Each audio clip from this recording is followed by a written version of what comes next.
Hello, hello, hello, everybody.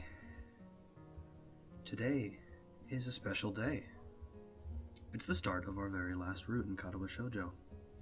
The last true one, at least. And that will be with none other than Rin. Rin Tezuka, the aloof artist. Unshakable. At least from what we've seen so far. I wonder what more we're going to learn about her. As you can see, though, every scene in Emi's route, every scene in Hanako's route, every scene in Lily's route, and, when we finished on Sunday, every single scene in Shizune's route. 79% library completion. It's pretty exciting. The cinema, one cutscene left.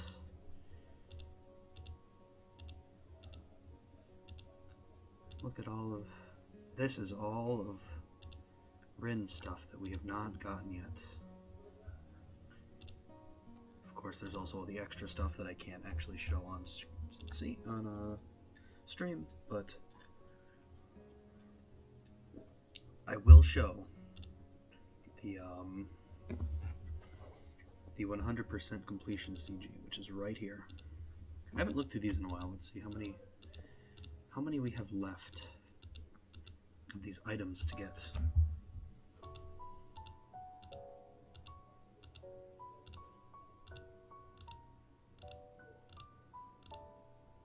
Only two. 2 item CGs left. We're really winding it down. It doesn't feel... It's a weird feeling that we're almost done with this game. We have 100% jukebox completion. Feels a little bit weird, but we are almost at the end of this. We've got 1, 2, 3, 4 completed routes. We already have... What does it probably be, like 50 hours of this game? We only have 2 of these. Wait, way back on July 25th. July 25th.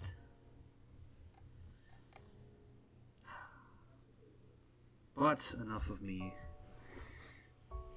dicking around and reminiscing about the game we've played. We still have game to play. So, we will start from lunch evolution theory.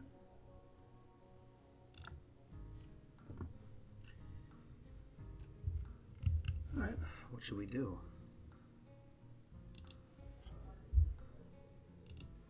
We read our book. I do what I always do when I don't know what to do. Like now. I've already started on one of the books I borrowed yesterday, and took it with me to school to fill the empty moments between classes. I find the page that I creased a corner of to mark the spot I left yesterday night, and pick up from there. Misha and Shizune are still arguing heatedly, probably about restaurants still. If I join them, I just get caught up in that, or worse, get grilled about joining the student council. Misha isn't speaking aloud since there's nobody who'd need to hear what they're talking about. Why does she tend to sign things even when Shizune doesn't need to understand what's being said?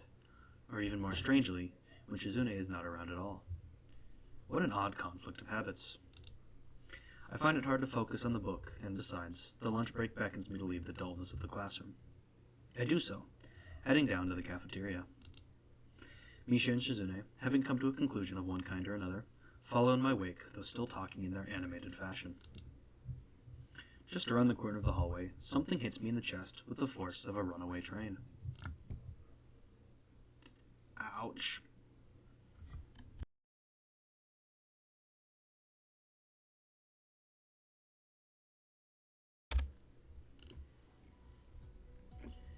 Opening my eyes, I see a pair of saucer-like green eyes looking up at me.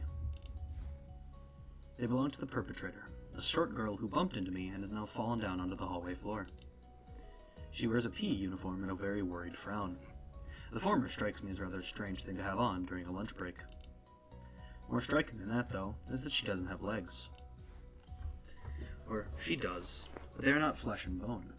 Her pale and very much flesh and bone thighs end in shins and feet made of some black metallic or plastic-like material. They look disturbingly artificial and unnatural. It almost makes me forget that my chest is hurting. The girl winces a little, rubs her nose, and jumps up. Aw, man, hey, are you alright? I'm sorry about that, really. I wasn't looking where I was going, and you just came out of nowhere. Sorry. She's looking really apologetic, in the hurt puppy way of looking apologetic. I quickly forget about being angry or anything, since hurt puppies are my weak spot. It's okay, don't worry about it. Ouch. I say that, but there's a stinging pain growing in my chest, and I know that this is about the biggest possible danger for my condition. Don't overexert yourself, don't forget your medication, and most of all, don't get hit in the chest. I try to rub my solar plexus to chase the pain away, holding my breath in an attempt to hear my heartbeat.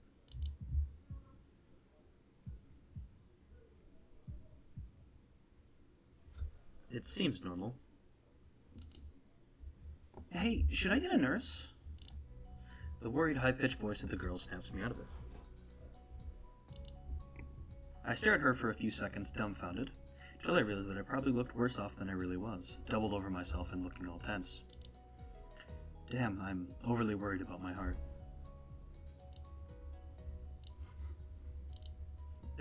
No need. I'm fine. Managing to say something in response, I pull myself upright, feeling my sore ribs one last time, and take a deep breath. She just knocked the wind out of me. Big time. But it's nothing more than that. You sure you're okay? I hit you pretty hard. It's okay. I said I was fine, and nothing's broken. No harm done. That's good. I feel a hand on my shoulder. God damn it, that always skips too fast.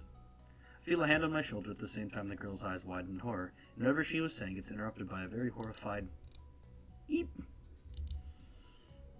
I don't have time to look behind me because Shizune is already shoving me aside and stomping over to the girl, signing furiously at her. Miss Ibarazaki, I saw that. Running in the halls is strictly forbidden. Misha translates, right on Shizune's tail, but her voice is girlishly playful, not full of the divine fury Shizune's arm movements would seem to call for. Sorry, I was just going to get some stuff, and I was in kind of a hurry. You've been told this 1,000 times before. Your reckless behavior endangers other students, and even worse, it's explicitly against the school regulations. The girl blushes and starts to fidget nervously, like a small child caught misbehaving. It's so cute I find myself smiling. I know that, I was just... Make sure that this will not happen again, although I'm sure telling you this is futile and only causes me further headache when you choose to ignore the regulations. Got that, Emmy? The small girl sticks her tongue out in response. I gotta go. Teacher will have my head. I promised to help with printouts, but I went running instead. Sorry, but I've got to change and everything. Before me, sure Shizune or I can say anything, she's already bolted from where she was a second ago, almost halfway towards the stairwell. Shizune looks like she's about to go nuclear on the spot, so I smile at her in a vain attempt to calm her down. Are you okay, Hee-chan? That Ibarazaki girl's always like that, causing trouble to others. You know, I'm pretty sure Shizune wouldn't call me Hee-chan. Never mind. Yeah, anyway, I'm okay. Just got the wind knocked out of me. That's great, Hee-chan. I wouldn't call that great, but I let it slide this one time. We have to run now. There's an important student council meeting regarding the festival, and we finally decided where to eat. Too bad you can't join, but this lunch meeting is only for council members. We can take you there some other time. Oh, but that'd be like a date, wouldn't it? The girls leave for downstairs. I didn't manage to get far from the third floor hallway before all this commotion struck. Literally. I should get going as well.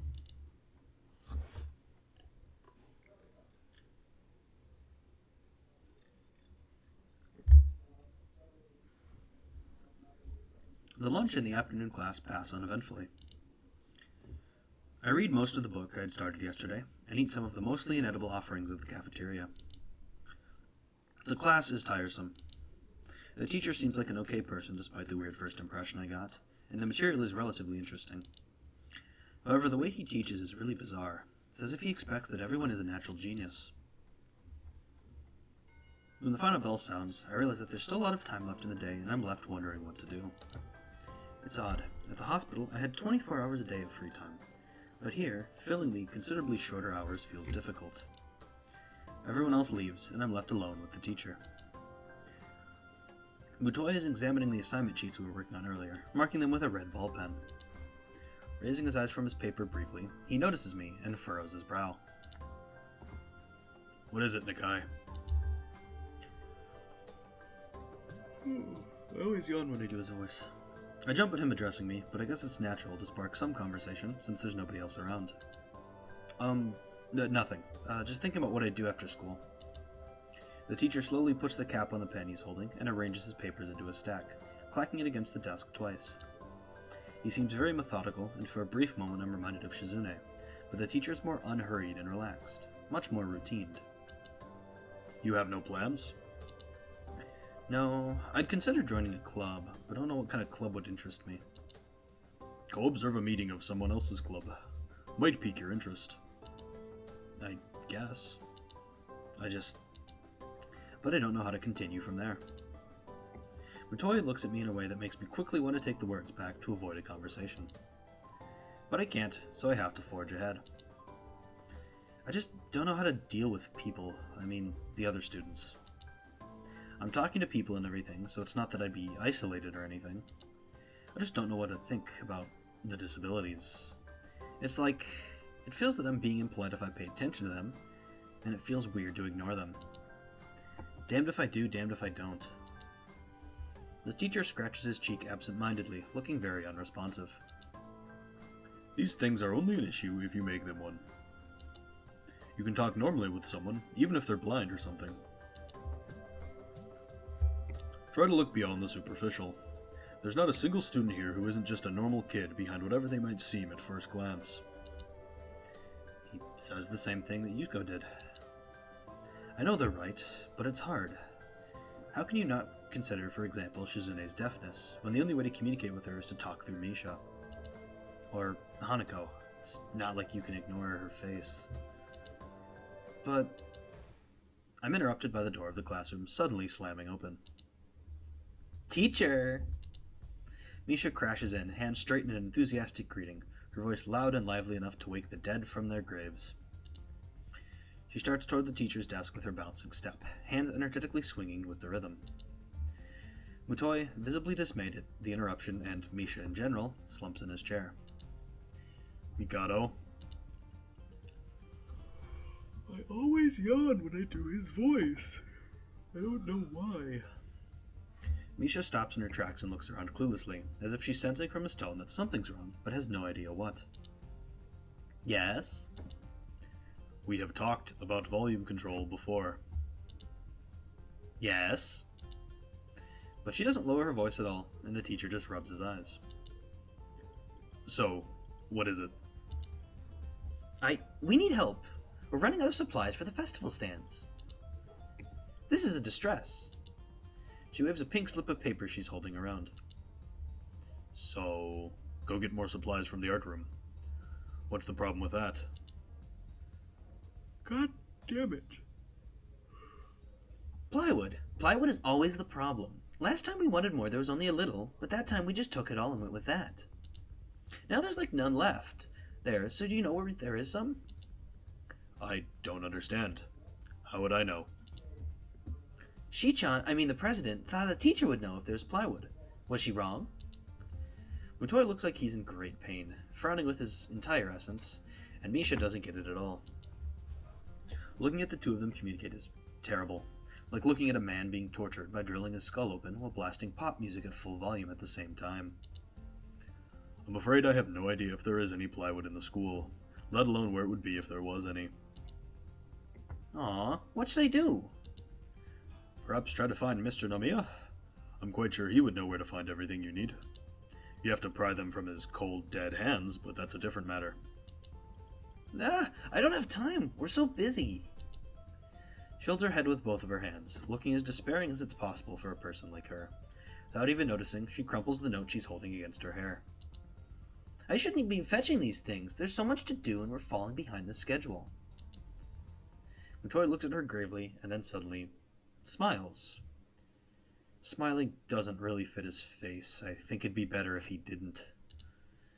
I wonder if you could get some temporary help. He switches to staring at me focusedly. God fucking damn it. With a hard expression, as if trying to say, go make some friends. I guess I can give you a hand. You can? Thanks, Ichan. You're really nice. She pauses, does a double take, then points at me with her finger, yelping ah, and looking very puzzled. Come to think of it, what's Hichan doing here? Class is over, you should be having fun. We just had a little chat.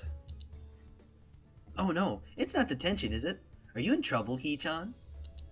No, I'm not. Is Hichan in trouble, teacher? No, he's not. Mutoi sighs deeply, and I feel that I have to help Misha to get her off the teacher's back. So, what do you need? Here's a list. I can try to find the plywood from somewhere if there's none in the art room. She offers me the note she's holding.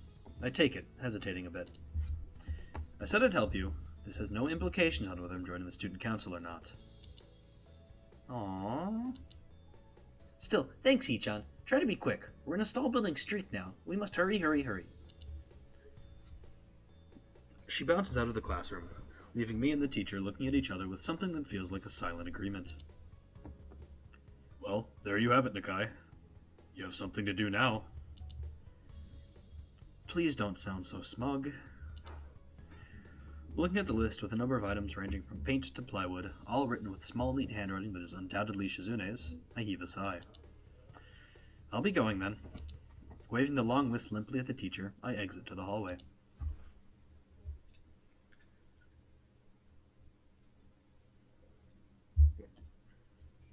The classrooms closest to ours are designated belonging to classes 3-1 and 3-2 on the right side and 3-4 on the left side, each door looking exactly the same. Further down the corridor still, with identical doors, are rooms that I didn't think were used for classes.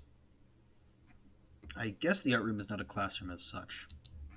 I carefully push open the furthest door and peek in. It's a classroom, but it seems rather badly kept or not in use. Am I in the right place? Desks and chairs all around the room. A thin layer of dust settled on them. There are some easels in the corner, so at least this looks like the right place. The room is flushed in sunlight from the big windows, shadows creeping all over the desks. Specks of dust are dancing in the stagnant air, making the beams of light almost visible. Jokingly, I call into the empty room. Anybody home? Something catches my eye, and I stop mid-sentence. Sitting on a desk is a short-haired girl, curiously wearing a boy's uniform, with a fork between her toes, a morsel of food stuck firmly on the end.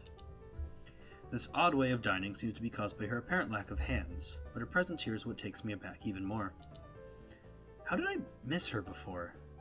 She's sitting in a corner very still, but I still somehow took her as part of the furnishing, or a statue at first glance. I'm not being too observant today, as a whole. The girl seems to be frozen in place, staring at me with huge eyes like a rabbit in headlights. She's staring at me, her mouth wide open, ready to accept the fork. I'm staring at her, my mouth wide open, suddenly remembering I didn't finish my sentence and trying to think if I should.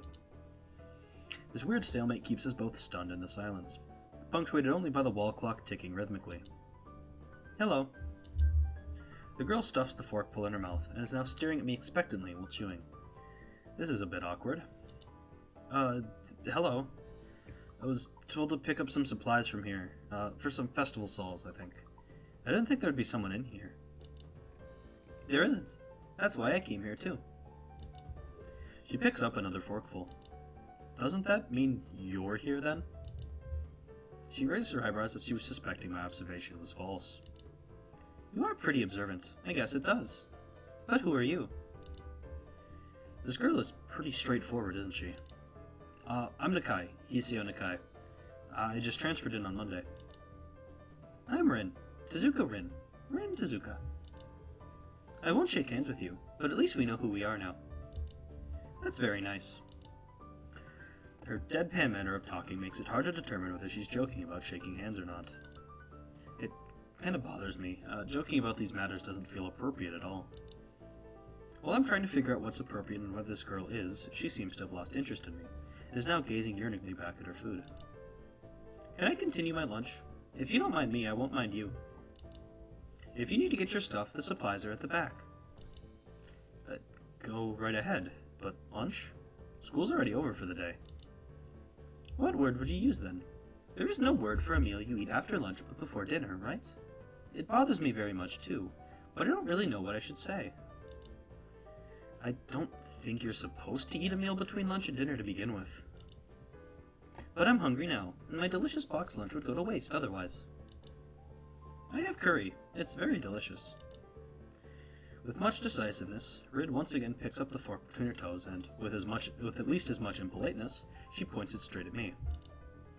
So, Nakai, what brings you to this place? Like I said, I was told to look for these things. No, the school. From outside, you look fine. Is your problem inside?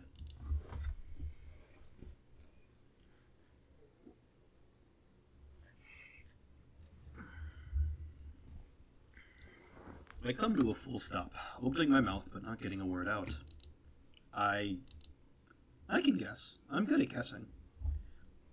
Better than most people. Rin cuts me off before I can answer a question or skirt around it somehow. I don't know which I would have done. I froze in front of this issue again.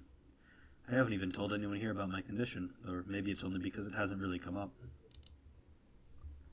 I do get the feeling that not making issues of this is a part of the social code here, as the teacher said. I wonder if the people here could relate. Probably not any better than any normal person could. I can't relate to Shizune's circumstances, or Lily's either. Naturally, while I go through this in my head, Rin keeps considering what my condition could be, with an overtly contemplative look on her face. She puts her fork between her lips and leans back, looking at the ceiling as if the answer was written up there. A beam of light illuminates her face from the window side, creating a mask of dark shadow on the other side. I don't think it's anything in your head, and something in your guts would be boringly ordinary, like this lunch of mine, and less delicious. The problem must be in your pants. This messed up Sherlock Holmes kind of statement and the sheer lack of tact it was delivered with catches me completely off guard. I think I might have reeled back even physically as Rin's eyes widen in revelation and astonishment. So I was right. There's something wrong with your tackle, isn't there? Still partially in shock, but recognizing the need to reply something, I spit out the first thing I can think of. Nothing like that. I have a heart problem. Arrhythmia. I said it. More like blurted it out, but I said it.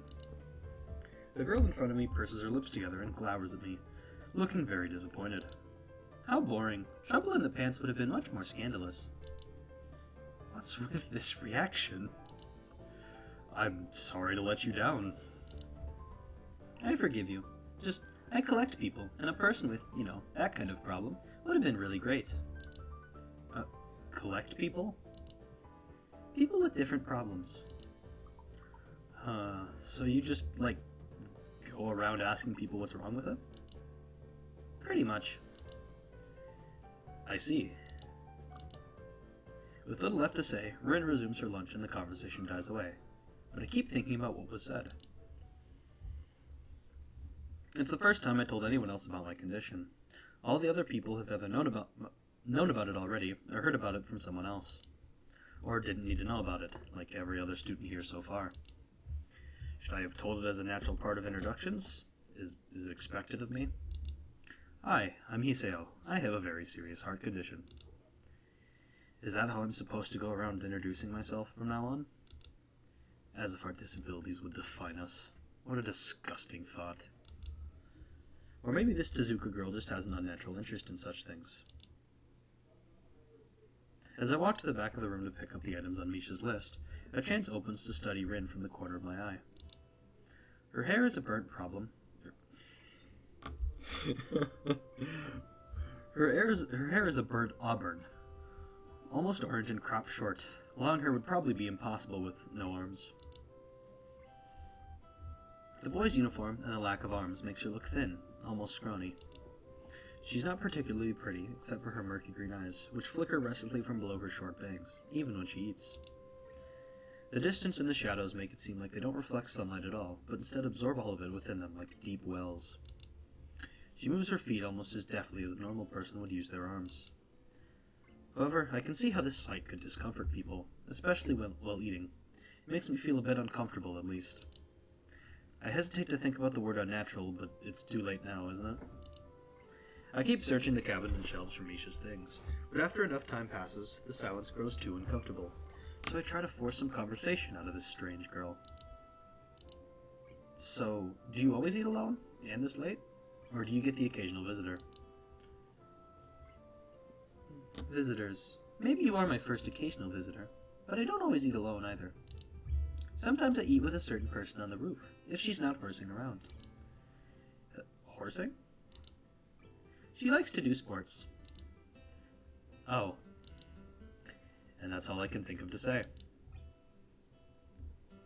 Both of us fall silent again as Rin forks the last bits of her meal to her mouth. I look down at my haul and double-check with Misha's list. It seems I have everything except plywood. So I think I have all the things now. That's very nice for you. Don't feel obliged to stay. I was about to take a nap anyway.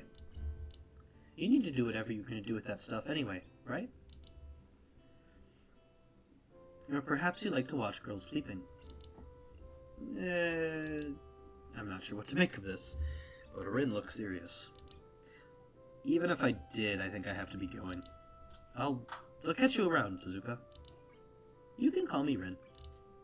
I feel that our relationship is at this point good enough to warrant this much. I was already turning to make my exit, but she draws me back in. Oh, fine, then I'm Hiseo. Then you are. Rin looks at me hard in the eyes, but that intimidating feeling you get when someone stares at you isn't there. It's like she's actually not looking at me at all. She blinks a couple of times, and I can't figure out why a pause like this just popped between us out of nowhere. See you later, Hiseo. There's something like a tiny smile there in her face, maybe. I quietly back out of the room. As I shut the door in my face, I whisper to myself, what an intriguing person. We're inside to hear a muffled, sing-song voice. I heard that. What did she hear?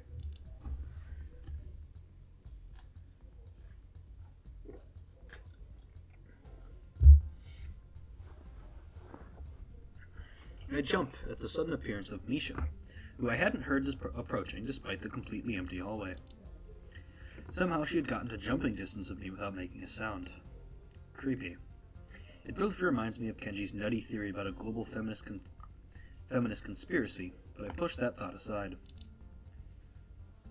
Shizune, standing slightly behind Misha, looks aloof as she couldn't have heard the remark that drew Misha's attention, but Misha is visibly excited. No, wait, more importantly, who's in there? There's no club meetings today. She tries to curiously peek past me, even though the door prevents her from seeing anyway. What are you doing here? You took so long that we had to come check what's wrong. That's no good, Hee-chan. She wags her finger at me scoldingly. I found plywood, but everything else is still missing because you are tardy. Oh, sorry. I got the things here. I was just gonna bring them. I think you were up to some mischief, Hee-chan. Who is in there with you, I wonder? Misha signs something quickly to Shizune, pointing at her own ear a couple of times. Shizune immediately pushes her way past me and opens the door to the classroom I just left. I can only imagine the shock she's experiencing. With Shizune's diligence and attitude, the insolence of daring to deface school property by sleeping on top of it must be too much to bear. And indeed, she stares at Rin, frozen in place apart from the slight but noticeable trembling of her shoulders, from suppressed rage, I'm sure. Instead of blowing up, Shizune just takes a few deep breaths, adjusts her glasses, and slams the door shut, turning to sign furiously at Misha. Maybe she did blow up, but I can't understand it. She shoots a very loaded stare at me too, as if it was somehow my fault that Rin is sleeping on one of the tables. I hope she's not getting any funny ideas about the reason of my tardiness. Hello. Rin's voice comes from the other side of the door, and it takes a few eye blinks to realize she might have trouble getting it open. I open the door to find Rin looking behind it, looking at us with a half-interested, half-sleepy face. Hello. Miss Tezuka, what do you think you were doing? You absolutely are not permitted to use school property for such disgraceful activity. It sure is suddenly very crowded in here. I didn't know I was this popular. It's hard to say whether she's happy or unhappy about this turn of events. At any rate, she ignores Shizune and Misha's scolding, so they have no choice but to drop the issue. Shizune taps Misha's shoulders, points at Rin, and makes some quick signs. Popularity aside, please don't do that anymore. Anyway, how's your project going? Will it be done for the festival? Rin looks at them blankly, apparently at ease under the pressure Shizune's cold stare is putting on her. I keep wondering about that myself, too. And we'll think about it harder. As Misha signs her reply to Shizune, her face turns into an unsatisfied frown. Miss Tezuka, please try to take this seriously. It'll be a disaster if the wall looks like someone threw up their lunch onto it. Rin nods assertively. We'll think more seriously. Misha actually giggles at that, but Shizune doesn't, not even after translation. She just shakes her head, takes the materials from me, and takes off with Misha in tow. Rin frowns thoughtfully as she looks after the retreating student council duo. How rude. It's true, though. I must finish my project before the weekend. There will be dire consequences if I don't. The end of the world as we know it. Like weekends usually are, but more dire. Much more dire. Maybe I'll postpone my nap to unforeseen future. I'm about to ask what the project she has and what are these apocalyptic consequences, but she walks back into the art classroom. Since you have nothing to do, would you give me a hand? This paint can doesn't fit into my bag, but I need it. She kicks lightly at a huge can of paint that's lying on the floor next to the table she was sitting on sleeping on. It lets out a dull clang. Being the gentleman I am, I naturally pick it up. Heavy. Yeah, sure. Where do you need to take it? Away. And with that, she takes off to the hallway, me and the paint can following since there's little choice for either of us. The hallway is quiet and empty now, with Shizune and Misha gone, so we two leave towards the stairwell at the other end. Every 10 or 15 or 20 steps, I have to change the can from one hand to another, because the thin handle cuts into my palm. At least it keeps my arms from tiring too fast. Rin strolls on beside me with an uneven pace that I have trouble matching. Maybe I'm walking weird because of the extra weight. It seems one of us is constantly walking too slow or too fast, and I can't figure out which. 2 flights of stairs below, trouble appears in the form of the head nurse and his fox-like grin. Ah, Mr. Nakai, what a happy coincidence. Tezuka too, of course.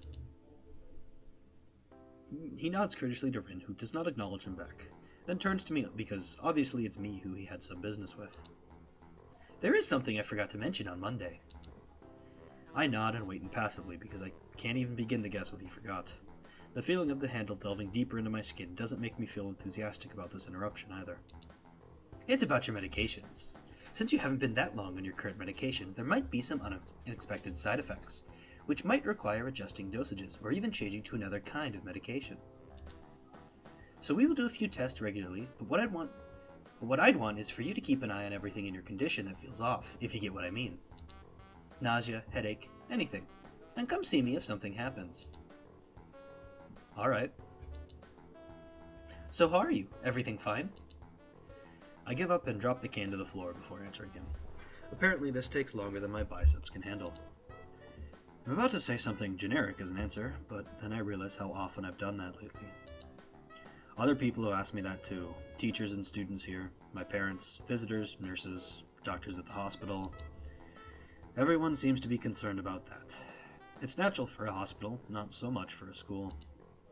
Except this school. This is a small school, and both the student base and the faculty seem to be very tightly knit. At least, that's the feeling I'm getting. And this is not the kind of school that gets transfer students too often. The thought sends shivers up my spine, but I give a generic answer anyway.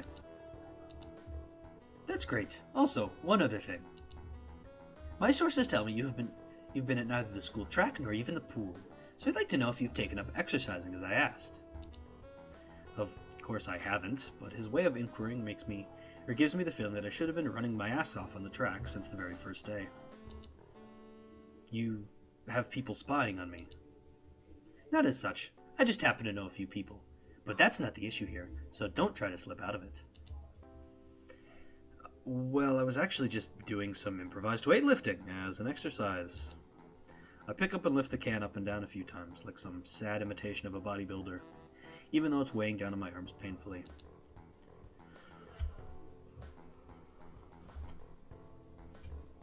The stupid grin disappears from his face for a second, then comes back like it was never gone. Tezuka, would you give us a second? The nurse grabs me by the shoulder without waiting for Rin's permission, which he didn't need in the first place, and drags me aside. When I told you to exercise, I wasn't joking. I understand you are still in your first week and all, but please don't ignore the importance of this. The reason I'm coming down this hard on you is that habits are not easy to form. The more you slip and postpone, the harder it'll be. It's the same with everything, like dieting. Can you promise to be more serious about this from now on?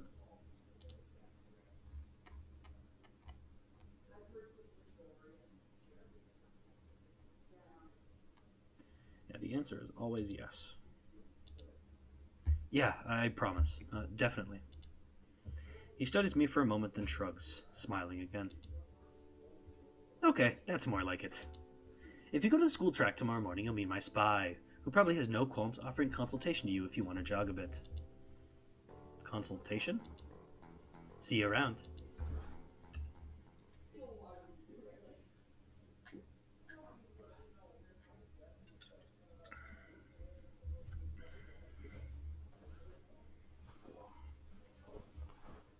He leaves with a wave of his hand and no answer, and I walk to Rin, who's been waiting, idly leaning against the hallway wall and staring at the pale lighting fixtures in the ceiling. Even when I approach, she doesn't move her eyes off them.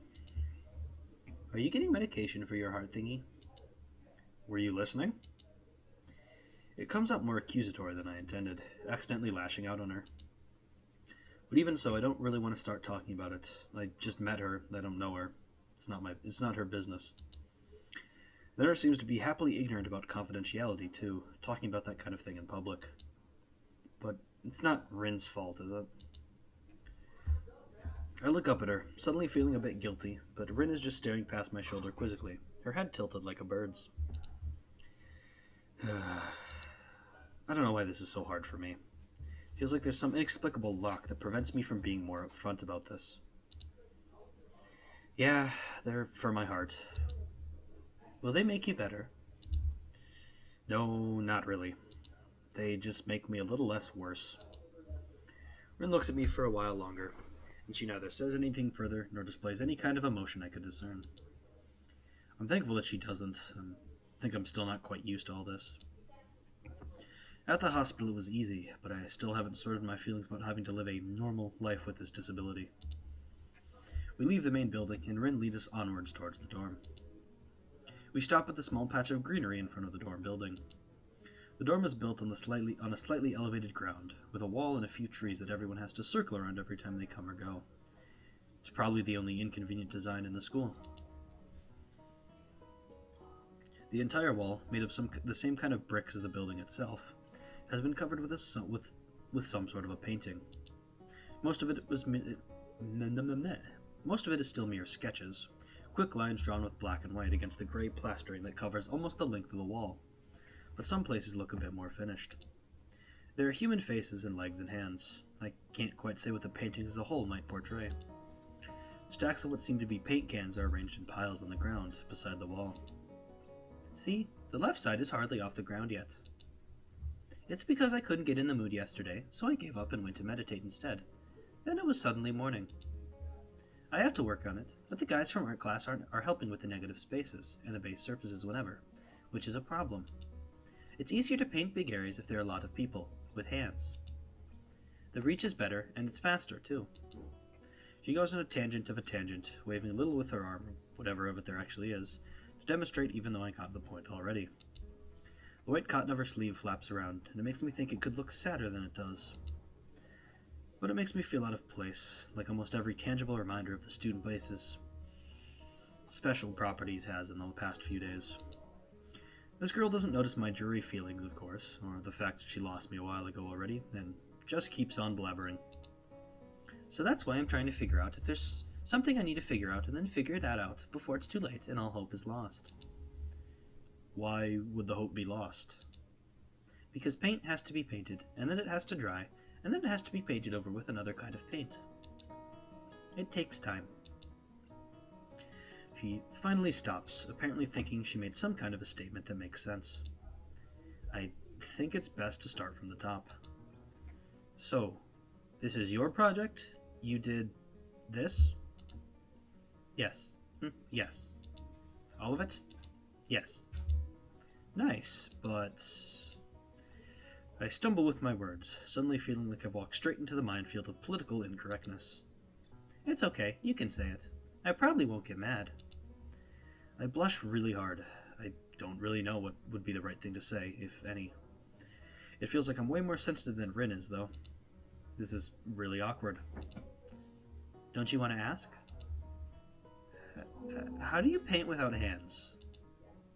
See, I'm an easy person to talk to, right? With my feet. I almost guessed that already, but isn't that hard to do? You're good at guessing. Anyway, I don't think it is, but maybe I'm used to it by now. I can't get my mind around the fact that she could be an artist, but seeing how adept she was at using her feet to eat, I figure painting might not be a problem either. Neither of us has anything more to add to the subject. The afternoon light works pretty well. I was afraid it would look too flat, but it's not like that after all. I think it's actually pretty interesting. I wanted to see what it looks like in dim light. Do you think it's flat? Well, paintings tend to be flat. Not like that flat. You know, flat. Like some people are. No substance, no meat, where there should be some. I know a few girls who... Oh, okay, I get it. But I couldn't really tell. I'm not that good with art. I can't name many artists or artistic terms. So I don't really have anything to say. Rin shrugs her shoulders as if at that, saying, "Suit yourself," without saying it, and looks up at the sky as if trying to look for something up there. I didn't think I'd get any actual work done, but if you give me a hand with the paints, I could do a little before it's too dark.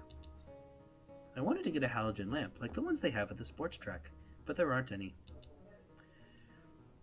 Rin sure is quick to recruit my help, as was Shizune.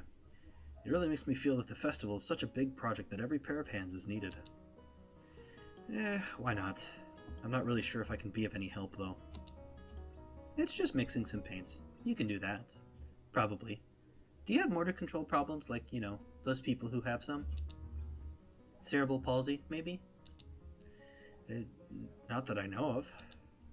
I get it. Heart thingy has nothing to do with that. She gives me a sly look for no reason. No, it doesn't. Let's do it then. So she sits on an empty wooden box and very naturally picks up a wide brush between the toes of her bare right foot. They open a few of the cans and pour some of the contents into shallow bowls for mixing. The thick paints flow lazily from the can to the bowl, like syrup. I mix them, creating funny, hypnotic-looking swirl patterns that melt quickly into each other to form a new monotone hue. Rin sets to work every now and then, asking me for a hand with something or the other. Finding different brushes is easy enough, but mixing the paints to be the exact tone this girl is apparently seeing in her head is a frustrating ordeal. She wants precision down to the last milliliter before she's satisfied, but her instructions are obscure at best. Add half a splash of green. I crouch down to pick up the can of bright green. The other green. The green. I carefully pour some of the other green paint into the mixing bowl. No, that's almost a whole splash. More white. Is green a good color to add? No idea. You're the artist here. A hint of a smile appears in the corners of her mouth. Do you lack an opinion? No, it's just that I have no idea. It's okay, because I just got an idea. Add more white. With this exclamation, I pour a minuscule amount of white into the bowl and mix it. It looks slightly whiter. That's not good. It has to be like the color when you wake up and you know that you saw the meaning of life in your dream, but can't remember it. Maybe it's yellow. Despite the impossibility of mixing a color like the change of the seasons or any other nonsense that's being imposed on me, I find myself enjoying it more than I thought I would. Seeing a painting being born on a plastered wall feels like magic. I spend the moments I have between mixing paint crouching down on the paving and just looking at her work. It feels slightly intrusive at first, like breaking some imaginary intimacy, but Rin doesn't seem to mind the least bit. Maybe it's just in my head. Her entire presence emits a completely different air as she patiently works the details, adding layers of paint on top of other layers of paint, steadily moving her foot across the wall to add new shapes. When I manage to produce a passable mixture of paint, the rare smile on her face is oddly rewarding. Apart from the few words when discussing paint mixes, neither of us says a word for the longest time. Even those short discussions soon evolved into a shorthand, both of us developing and using weird impromptu code words for various paints and hues. If there was some need to conserve words and breath and sound.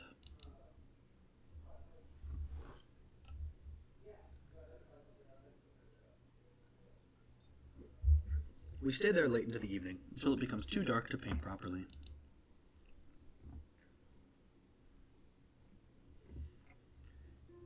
Alright. So I think the way I'm going to go about this, I wanted to read that scene, because it is the first scene with Rin, and it's good practice for everything. But I think I'm going to start skipping. This one right here. Because we've seen the running girl. Dun, dun, dun. Maybe just auto. Or, no, God damn it. I hate when I accidentally hit auto mode because it's so hard to turn off.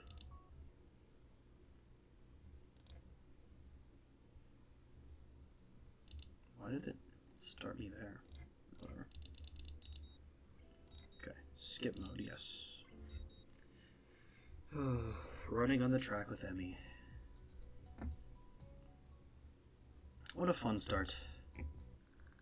Kenji in the bathroom, yeah. We got so many funny Kenji moments in the last in Shizune's route. There's a lot. I didn't expect that much, but okay. This decision. Don't drag me into this. I've done my part.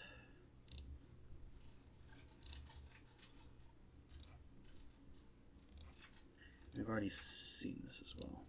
Oh, god damn it.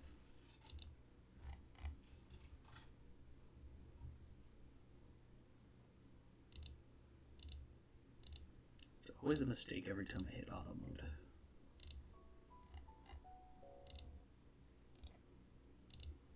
Okay.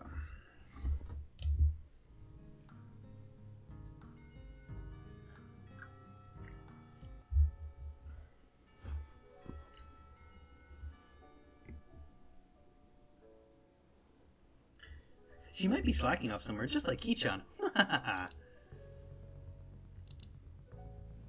Damn, what is it with Shizune and her need to point out stuff like this? Wait, this shouldn't be new.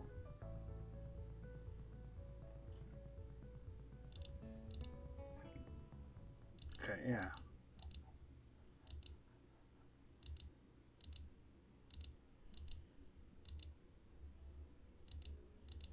Okay, yeah, okay, we can actually, I'll start reading this. Oh, I think because this is a new scene. It looks like she's working on her mural today, too. I walk over to her, but she doesn't seem to notice me approaching. She's sitting on an upturned box, looking intently at the wall she's painting with a brush held between her toes. The mural has progressed considerably since yesterday, but it's still only half done as far as I can tell. More colors have appeared, and the twisted human-like figures have spread and increased in number. I have to say, the art style is quite eye-catching and very unique. Not that I would be knowledgeable about art by any measurable scale, but it's nice. It's very nice looking nevertheless. I clear my throat to get her attention, but not startle her so that her concentration won't break. Wait. She doesn't even turn to check who it is. I'll wait. Dun, dun, dun, dun, dun, dun, dun, dun, dun, dun, dun, dun. 15 minutes later, I decide that her concentration is indeed unbroken, and also that I have waited long enough to warrant poking her gently on the shoulder to remind her of my presence. Rin turns her head mechanically to my direction, ending up staring at my crotch level. Oh, it's Hiseo. She can tell? I'd feel a lot less uncomfortable if she would look at my face. An astute observation. Hard at work, I see. The conversation starts as if I hadn't been here for a quarter of an hour already, but it's not a concern. At least it starts. Looking good. It does. The layers of paints hiding other layers of paints, mixing and shaping the human figures really create an impressive look, but Rin looks miffed. You shouldn't comment on works in progress. 7 years of bad luck. Sounds terrible. I guess I'll take it back then. Still, it looks good. I wonder if I'll get 14 years of bad luck for thinking that. Rin turns back to look at her painting and pokes it with a big toe. Could you make some of this color? I'm running out of it. She looks down at a half-empty bowl with the remains of the same pinkish paint in it. I didn't really intend to stay and help her with this project, though. I guess I didn't intend to do anything much.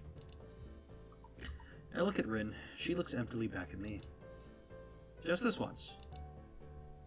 Rin picks up another brush and drenches it in another tone of pale red.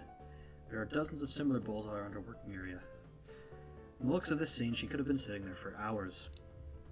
I wonder if she has. That would mean she'd have been skipping school, though, which I, of course, wouldn't put beyond someone like Rin. I pour a little bit of white and red into the bowl, trying to match the color with the one already on the wall. I can't seem to get it right. It's really inconvenient of her to not mix enough in the first place. Getting to be the exact same tone will be impossible, but at least I can try to get it as close as I can. Speaking of hard work, isn't that a huge workload for you too? It's such a big painting and all. No, I'm not old and bitter enough to think like that. I guess you aren't. You guessed right. Legs hurt though. They feel like slugs. Slugs made of sea slugs. Because of the position? Yeah. I like doing it in a horizontal position more, if you know what I'm talking about. But it can't be helped. Can't ask the wall to lay down. Saying that, she stretches herself a little, bending her legs and back far more than a human should flex. It's astonishing how effortlessly she manages her body around. With a small flinch and otherwise blank expression, a hint of pain maybe, as she stretches out her calves. Rin must have stamina and dexterity far above a normal person to be able to live like she does, but she's wearing out working on this. Why push yourself so much? Take a break or something at least. Can you tomorrow if it's bad? This gives her a pause. A long one too, feeling like a mental yawn. I don't think so, Hiseo. I'm not pushing myself. It sure looks like you are. No, it's not about pushing or pulling or anything related to that kind of thing. There's this boy. A boy? Yes. Where? At the art club. And? He is blind. Oh, how can you paint if you're blind? No idea. So why is he there? That's the point. He is there. She really should speak more than one word at a time to make this feel more like a discussion and less like an interrogation. He can't really do anything that you'd call art, right? But he comes there anyway, and paints. Why? I don't know. Why? I don't know. That's why I asked. So? He doesn't paint often, but I think his paintings are very interesting. I'm sure they are. I once tried that. Painting with eyes closed. Wasn't too interesting, and cleaning up the floor took ages. Didn't try again. But he is becoming better at sculpting. I see. Maybe she was trying to make a point with this.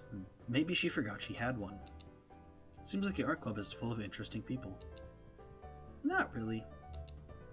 Pretty blunt statement, and she totally missed the sarcasm. No? Just like I said, they are not very interesting. I usually don't have much interest in people who are not interesting. Maybe you have. Maybe. But that boy is interesting. Maybe I am like that boy, or maybe you are. Maybe everyone is. Doing things you can't do, just because you can. That's pretty deep, I think. And tell that to her. You're a deep one. No, I'm a really shallow and thoughtless person. People say that to me all the time. Did you know I can only think of 4 things at the same time? No, but now I do. Right now I'm thinking of the second floor girls' toilet, ice cream flavored ice cream, the middle toe, and a haircut. I'm going to need a haircut. She shakes her head around vigorously, letting her short and messy hair ruffle wildly around. See that doing it is something she likes to do. We fall silent as Rin treads around absent-mindedly, poking some brushes around. The thought about the art club sticks in my head for a while longer. Feeling like I'm treading on very unknown territory with art. The way these meetings with Rin go, it's as though I'm starting a smoking habit or something. I should probably stop talking with her. It's not like I dislike her either, despite the confusion her being herself causes, and I don't dislike art either. I've even drawn for fun sometimes. I just don't have a real creative drive or any technical skill. So usually if I were to draw something, I get white paper syndrome and just freeze completely. That, or I manage to draw something disfigured and promptly get frustrated at my inability to put the picture in my head down on paper, then call it quits without even trying to make an effort. Rin clearly doesn't have this problem, but she frustrates me in another way. Being with her is like looking into a mirror that doesn't reflect anything. It makes one question the act. It makes one question the sanity of the act. Rin sits down in her box, swaying from side to side, apparently comfortable with the uncomfortable silence.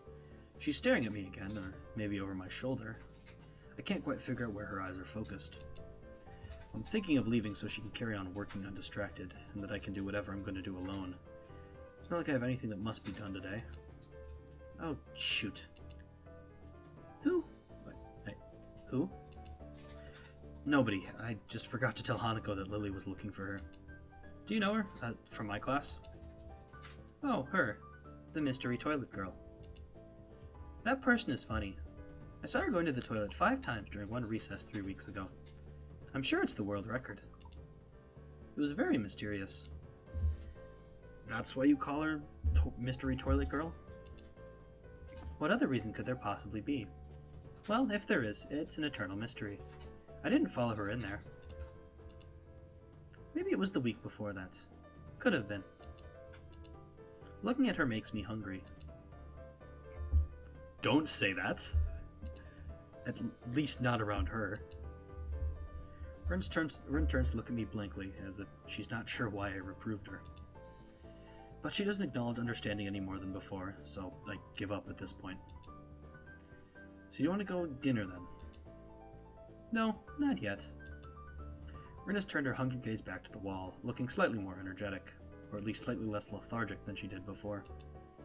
It's as if the wall is an opponent she has to vanquish, something she must overcome before she can indulge in dinner. This is the feeling I get. A weird sense of empathy overcomes me and makes me smile a bit to myself. For all her oddity, Rin is pretty cool after all. I'll be going anyway. Have fun. Rin has already grasped a brush and is dipping it into fresh paint, so of course she can't hear me anymore, or doesn't answer anything even if she does. Adhering to the nurse's nagging voice in the back of my head, I set my alarm clock to wake me up early enough to go jogging again. I made a promise and I'm going to keep it. Besides, Emmy is bound to rat on me if I don't show up. But it's not all that bad.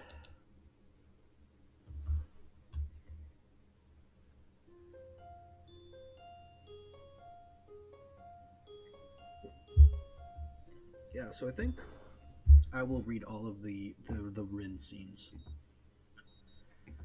However, we will not be reading this scene. Alright, this one right here. Alright. So this is again where we choose to take it easy. Alright, we can skip again. We've seen this part as well. All the Kenji scenes. I'll just skip through this one, it's just the lunch. Dun dun dun dun dun dun.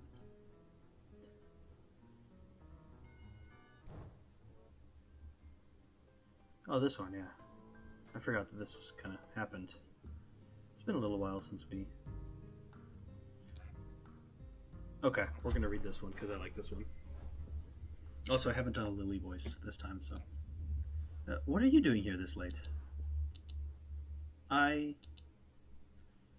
was wondering about that myself, too, just now. Some people asked that just before. I assumed they were wondering the same.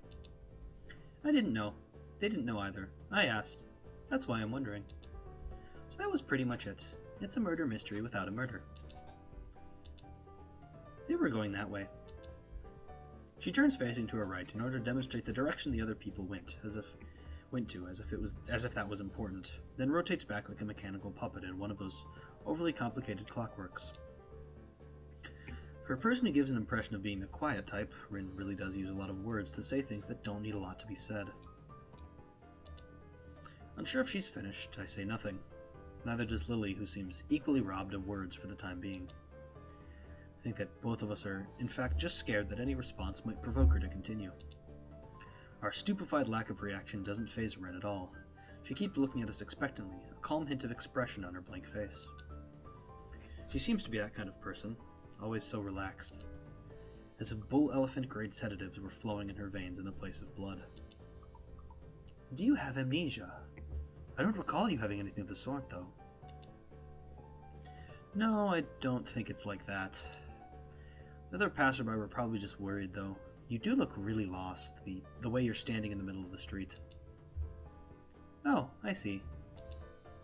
Maybe I should have taken some other kind of pose in that case. I ponder for a while whether I should chase the angle further or give up for the sake of my own sanity. I decide on the latter. It seems that most of the time it's better to not read too deeply into what Rin is babbling about. Talking with Rin is like playing chess with a supercomputer who does seemingly completely random moves as if to mock everything you know about chess. It's like that, except with human interaction. And even if I win, it feels like losing. Damn, it's just like Kenji said. Even when I win, I lose. Is this the power of the girls of Yamaku? I push the thought aside as too dangerous to consider further. It's probably just Kenji's anti-female propaganda getting to me during a moment of weakness. Yeah, maybe taking another pose might have worked.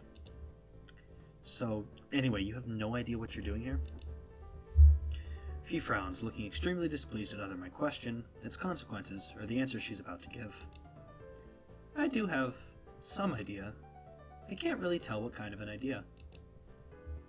That sounds like progress, at least. Lily senses she spotted an opening for some kind of discernibly normal conversation. I can't say I share her optimism. Yes, there is some. Definitely. The rest will come later. I'm sure of it. I always have reasons. The ensuing silence kills Lily's hopes all too visibly. That didn't last too long. Rin's, as far as I can tell, unbased assurances aside, what should be done? We could just leave her to her own devices, whatever those are. But it's late, and I don't think we'll be getting any thanks if Rin is found standing here in the middle of the night. Which she probably will, unless she manages to remember what she was doing here in the first place. As for me trying to guess what might have been going on in her mind when she decided to embark on this adventure, the chances seem to be on par with winning the lottery, several times in a row. Lily is oddly quiet too. I'd appreciate some support from the sidelines here, especially if she's more familiar with Rin than I am. But it can't be helped. It seems her familiarity with Rin is exactly why she's staying subdued.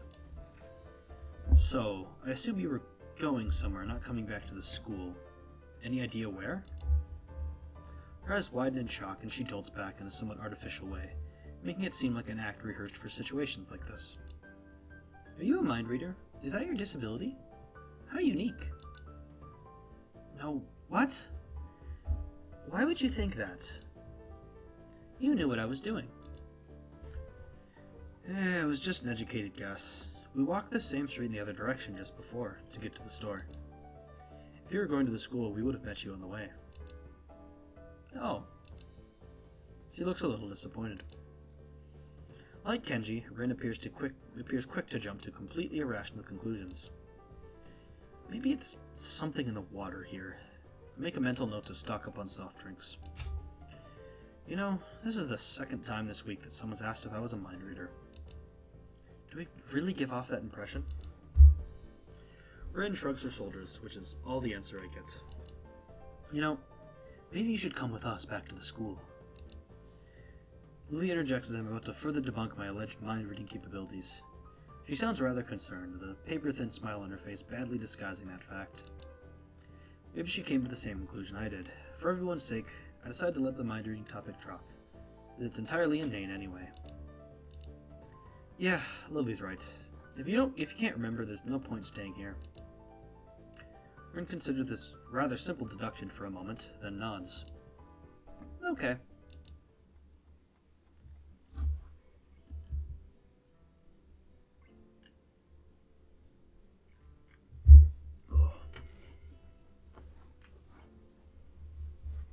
We start toward the school again, having wasted way more time than necessary with this episode.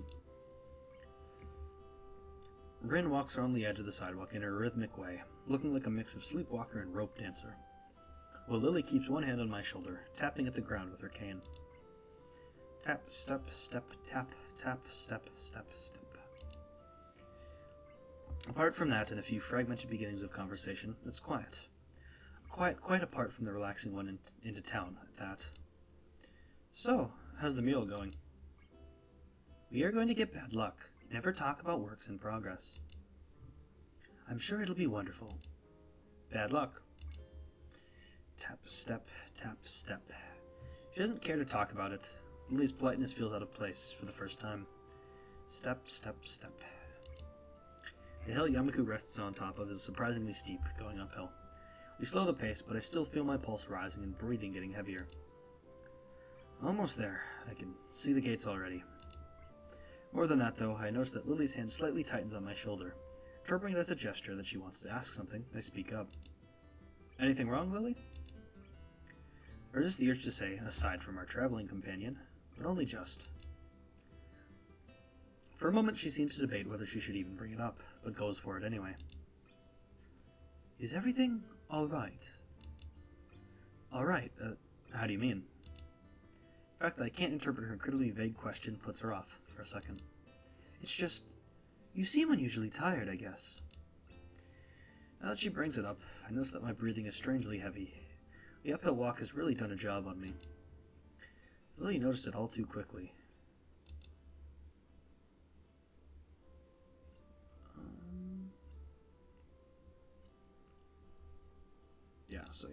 The only answer from here. It's alright, I just need to catch my breath. My condition isn't the best these days. Oh. Is it something that is related to you being transferred here? I mean... She cuts herself off rather abruptly, maybe realizing she was a bit intrusive. Her instincts are sharp, though, and while I don't like the subject, it's not like I should lie about it. If it's Lily, I don't think I mind. I'm just a little weak for the time being. Hanako said you look fairly healthy, so I naturally thought. Lily doesn't finish her sentence again, letting it trail off with a measure of concern. As she furrows her brow, Lily's uncomfortable expression spurs me to say at least something to ease her feelings. It's surprising that she's this flustered, considering her straightforward attitude with her own blindness. She must know that not all share her own comfort with such things. No, it's okay. Goddammit. I have a pretty... I guess the best way to put it would be messed up heart. Arrhythmia. I had a bad heart attack a while ago because of it, and spent most of the spring in a hospital. Ended in Yamaku on doctor's orders. She silently nods her head in acknowledgement. My answer, though, only seems to make Lily furrow her brow even further. She doesn't seem to quite know how to react, given we don't really know each other that well. I can't really fault her for it, given I have the exact same reaction. While I do want to assuage her concerns, I really don't want to dwell on this either. Don't worry about it. I try to offer a reassuring smile, but then I realize the futility. Without knowing this, Lily smiles at me reassuringly, but doesn't say anything further. Arriving at the dorms, Rin stops in front of her mural as if lightning struck her. She'd been so quiet for almost all the walk back that I'd all but forgotten she was here. It's Friday, isn't it? Yes, Friday, the 8th of June. This is bad. Bad? Why? I think I'm going to go in a fetal position and throw up, possibly in reverse order. Is something wrong? No, nothing is wrong. It's Friday and nothing is wrong yet. This mural, it's going to need to be finished by Sunday, so everything is alright. Do you have any drugs? Or a time machine? This is not good. Not good. So, she's behind her schedule. Recalling Shizuna's exasperation at Rin's carefree attitude several days ago, I don't know what to think. She's left herself open for a told you so, unless she can pull off whatever she needs to pull off by Sunday morning. Rin keeps staring at her mural, looking as mortified as she can. Leave me. I'm going to need to work for a while. I glance at Lily, expecting her to share an incredulous look with me as I roll my eyes, but then I realize she's not one to do that kind of thing. Leave me. We do, of course, not wanting to aggravate her any more than she already is.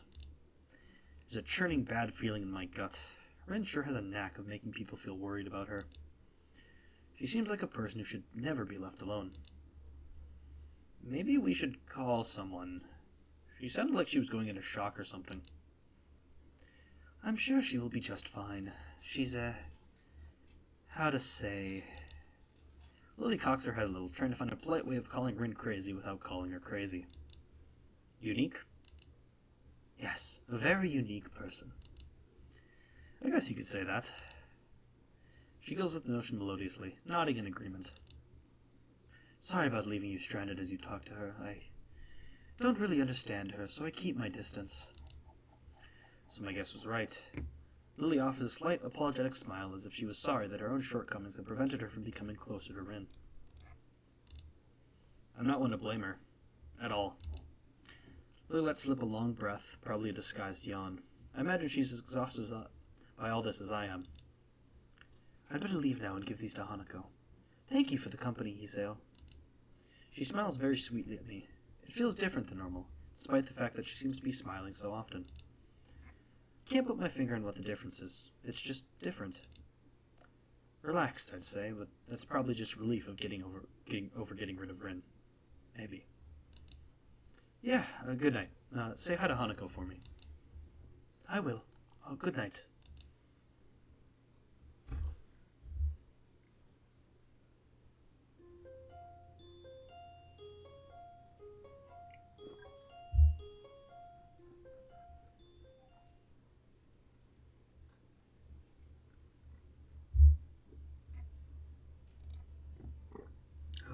Alright.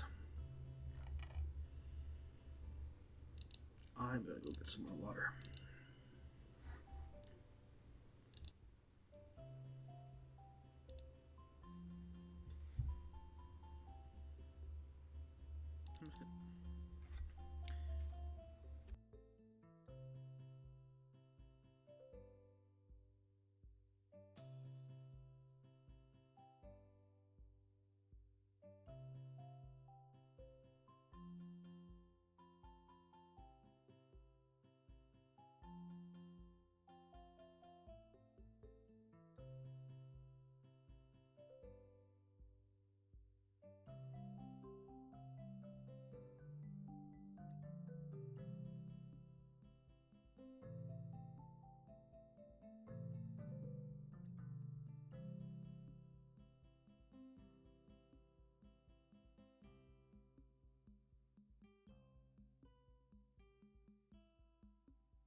You know, if there's one, really gross thing I've learned from talking this much, it's that my lips peel a lot when I do. I have to, it's gross. It's gross. Anyway, I think this is a scene we've read before. Yes, Mutoi. Oh yeah.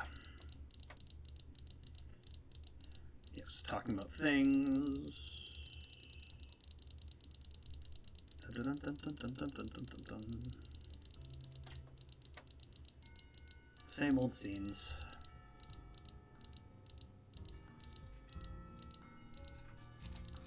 Okay.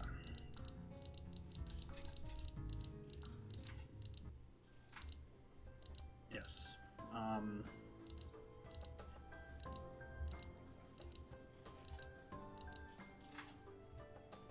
On the way to the dorms, I spot Emmy coming my way, running despite it not having those weird running prosthetics on. I wave at her as she skids to a stop. Yo, Hiseo! Splatters of white and green paint adorn her nose and chin respectively, but her smile is wide, as it always seems to be. She leans close to me, amplifying the feeling she's examining me. What you doing? Nothing, really. I don't have anything to do for the festival, and everyone else seems to be doing something important. That's perfect. You can help me and Rin. With the festival preparations? I'm not sure if it would be much help. That's fine. I'm not much help either. Then he grabs my wrist and starts dragging me back inside the school quite forcefully. Even her walking speed is more like jogging, making me stumble over myself simply trying to keep up. The stairs slow Emmy down a bit. Maybe it's hard to climb with her legs, or maybe she's finally run out of breath. We go all the way back to the third floor to the seniors' hallway, ending up where I had left 5 minutes ago. I could just as well have stayed here waiting for Emmy, had I known. So is Rin working on that mural still? That's right. She needs all kind of paints and brushes and stuff, so I went to get them from the art classroom. And you need me to help with that? Well, Rin told me you'd already helped her, so I thought you wouldn't mind. I see. So thanks to Emmy's flaky logic, here I am again, collecting stuff from the art classroom for other people. The room is empty apart from ourselves, and the lonely specks of dust floating in the air. Emmy skips straight away to the back wall, digging out a tiny crumpled piece of paper from her pocket. While she tries to make sense of the scrawled handwriting, I take a closer look at the materials lying around here. Dozens of paint cans and bottles are arranged on the shelves in a most unorganized fashion. Some look like they have been left there for several decades, relics of previous art club generations. Next to the heavy stacks of neatly piled drawing papers are boxes full of different sized brushes and unsorted crayons. The smells of paint, turpentine, and fresh air float in the stale air, mixing in my nostrils to form that unmistakable scent of art. Emmy studies her notes, comparing them to the markings on the various paint cans and passes them to me, as she finds the correct matches. She stretches her neck to look on the topmost shelf, but it's not quite enough. Her eye level stays below the shelf no matter what she does. Emmy gives up and just looks at the shelf longingly like a child at a toy store, huffing in annoyance. After a moment of building anger, she starts jumping up and down, apparently trying to speed read the labels during the fraction of a second she can see them, and catch what she can. No surprise that she fails miserably, and almost managed to bring the entire shelf crashing down. Now I see why me lending a hand here would be useful. Come on, let me do that. You can't jump high enough, and I don't want you to hurt yourself trying. Also, I'm like twice your height. You are not. She turns around, flaring scorn, flushed cheeks and all. Just kidding, just kidding. Anyway, I'll look up there, okay? She glares at me one more time, but can't come up with a retort. With a grudging humph, turns her back to me. So begins scrounging around the top shelf for paint while below, Emmy crouches to scavenge what she can from the cupboards. I shake my head a little after double-checking to ensure she can't see me do so. Emmy having a complex about her height was a surprise. I wouldn't have joked about it otherwise. She seems easygoing, but I guess everyone has their weak spots.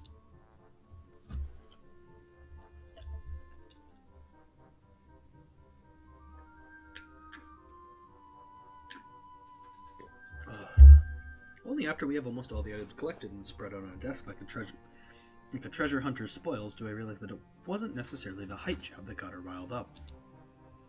She might not like to be told that she can't do something, like jump. But Emmy herself seems to have forgotten all about it already. Quick to anger, quick to forgive. Is she that type of person? At least she doesn't seem to have taken anything to heart, as she chatters away happily while we pick up the rest of the items and then make our way back to Rin. I chivalrously carry the bulk of the materials as we make our way towards the dormitories.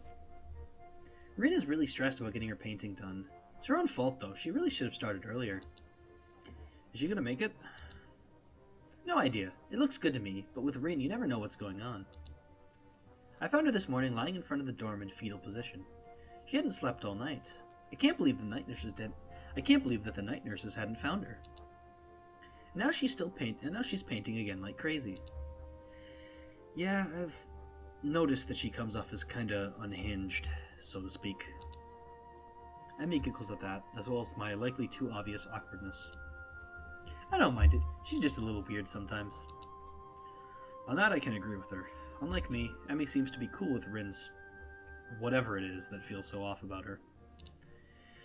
Still, they don't feel close like Misha and Shizune do. With them working as a single entity sometimes, it's hard to say where one ends and the other begins.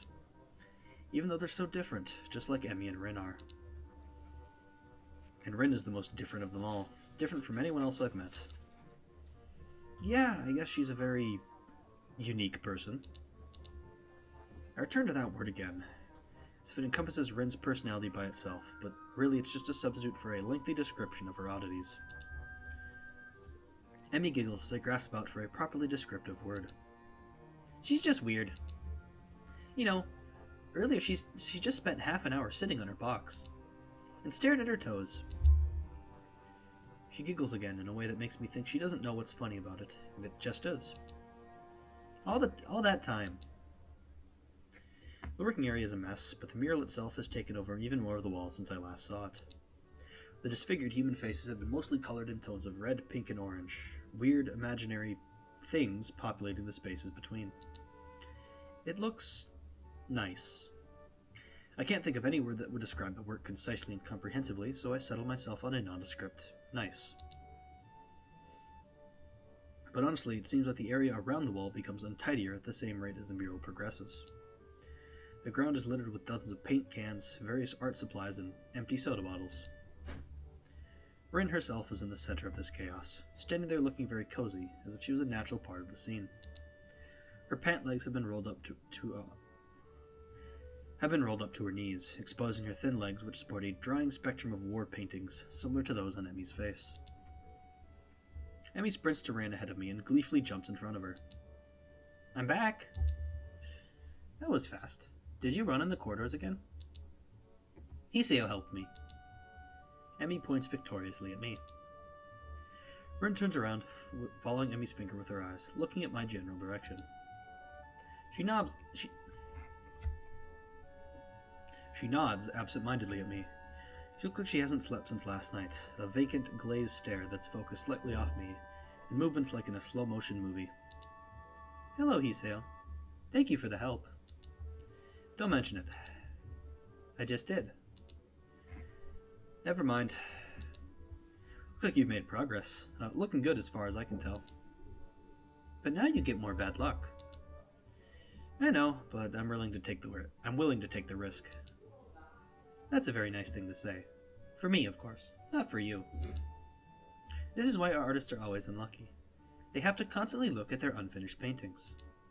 So artists can't find romance, their favorite TV shows are cancelled, or they die young because of an unspecified disease. It's a deep and mysterious law of the universe. Unless they are blind. She considers this for a while, looking like she's going to fall asleep. There is a boy. At the art club, you see. Blind boy, so he doesn't see. He already told me. I glance sideways at Emmy, and she glances back in a way that tells she has heard this one before, too. Neither of us says anything to Rin, though, so she continues her reading is failing me. So she continues her monotone soliloquy like an unfunny stand-up comedian. He should become an artist. No bad luck, guaranteed. Don't you think that would be a good idea? That only blind people should become artists? No, not as such. You might have a point. Abandoning this train of thought, she turns again to consider her work and starts humming a tune that I think I recognize but can't remember the name of. Emmy arranges the supplies we brought and moves a few paint cans around, trying to bring some organization to the scene. Emmy, I need the Prussian blue paint. Which one's Prussian blue? She's staring helplessly at 7 or 8 cans, each with a different tone of blue. It's the one with Prussian blue paint in it. Jeez, Rin, you're not helping at all. I look around as well, even though I don't know what Prussian blue looks like either. I wonder what blue has to do with Prussia. Or what Prussia even is. The name sounds vaguely familiar, but I can't place it. More war flashbacks to Italia.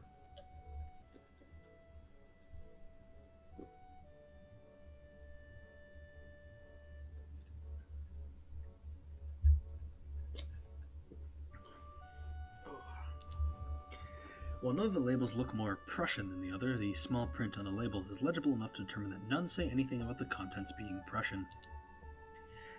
There is no Prussian blue here. Emmy heaves a sigh. I guess I have to go back and get some. I promised to help with our class project, though, so I'll be back a bit later. Can you manage without it for a few hours? Rin nods, and so Emmy leaves. Now we're into new stuff. I stay because I like watching Rin paint, and because I have nothing better to do. I sit on a box and pick up today's book from my bag. It's a story about 3 guys drinking beer for 2 weeks straight and doing little else. King of the Hill? Rin moves from the spot that was in need of the blue and starts slowly working on another. Her foot works the brush steadily against the plastered wall. Layers of paint on top of layers of paint. The mural slowly gains more form. I turn the pages at a leisurely pace. In this chapter, they're drinking beer at the protagonist's friend's place. In the previous ones, it was the protagonist's own apartment. It's not a page-turner kind of book, a slice of someone's imaginary life that makes me wonder why it had to be written. Why indeed? The reason for doing something so creative, it's something incomprehensible. Like why Rin does paintings. It feels like she and Emmy are the same, going squarely against their fates as if it's just out of spite. Rin even said something like that. Do something you can't, just because you can. Is that what she meant? Is that her reason? It might be Emmy's. She comes off as quite a headstrong person. Rin doesn't give off that kind of an air. Thinking about it, she doesn't give off any kind of air. Or maybe a different kind every time I talk with her. Why did she say what she said? Why does she, or anyone at all, paint, or draw, or sculpt, or write? I've never had much of a creative impulse, so I don't think I can really understand it. It makes me feel hollow inside. What a grim thought. I can't really decide whether it's true or not, either. Am I content with being this way? I can't deny I'm feeling a little bit envious of Rin, but I can't really consider it a flaw of any kind. I'm myself, and she is herself. Still, I do need to find something. Something that could make me feel a little less lost about myself, instead of drowning myself in these books as I did in the hospital. I can't help but feel disoriented. The new school, lifestyle, and people around me contribute heavily to this sensation. I'm trying my best to fit into existing social circles, and most of the people I've met have been really nice. It still feels like I'm an outsider, though, like I don't belong. I shake the feeling off, realizing that I'm spacing out. I have neither turned a page of the book, nor done anything for Rin. She's trying to pour some paint from a big can using only her feet, having not bothered to ask me. Or maybe she did, and I didn't hear it. Either way, it looks very unstable. I quickly jump over to help her, as it looks like she's about to spill the entire contents of the can all over the pavement. I take the can from her feet and pour some in the bowl. She doesn't say anything, and neither do I. I catch a glimpse of her eyes, looking silently at me from under her unkempt bangs. It's an unreadable expression, a perfect poker face, mixed with a hint of something like a mild surprise. Wonder what she's thinking. Maybe she's wondering about what I'm thinking. Maybe nothing. A penny for your thoughts. Do you have any pennies with you? I don't think I do. Then I don't think I will tell. I'm not thinking anything either, so you're in luck. Except now I just did. She frowns, looking very unsatisfied. It's hard to not think about anything, but it's important. I'm about to ask why it's important when some old guy walks up to us, looking like he has some business with Rin. Oh, I forgot this was a character. Oh, I gotta think of a voice.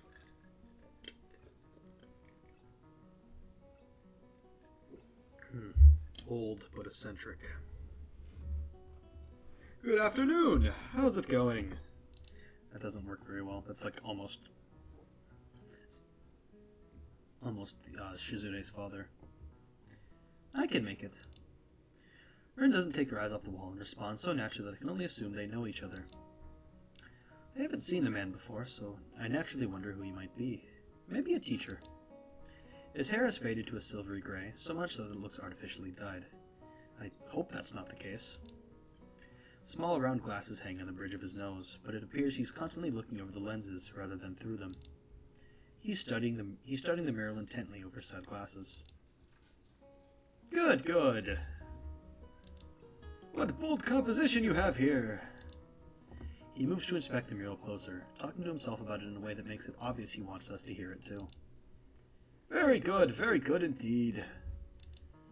I don't really know what to make of it, but Rin doesn't seem to care much. She's looking around over her working space. The various bowls of different tones scattered all over.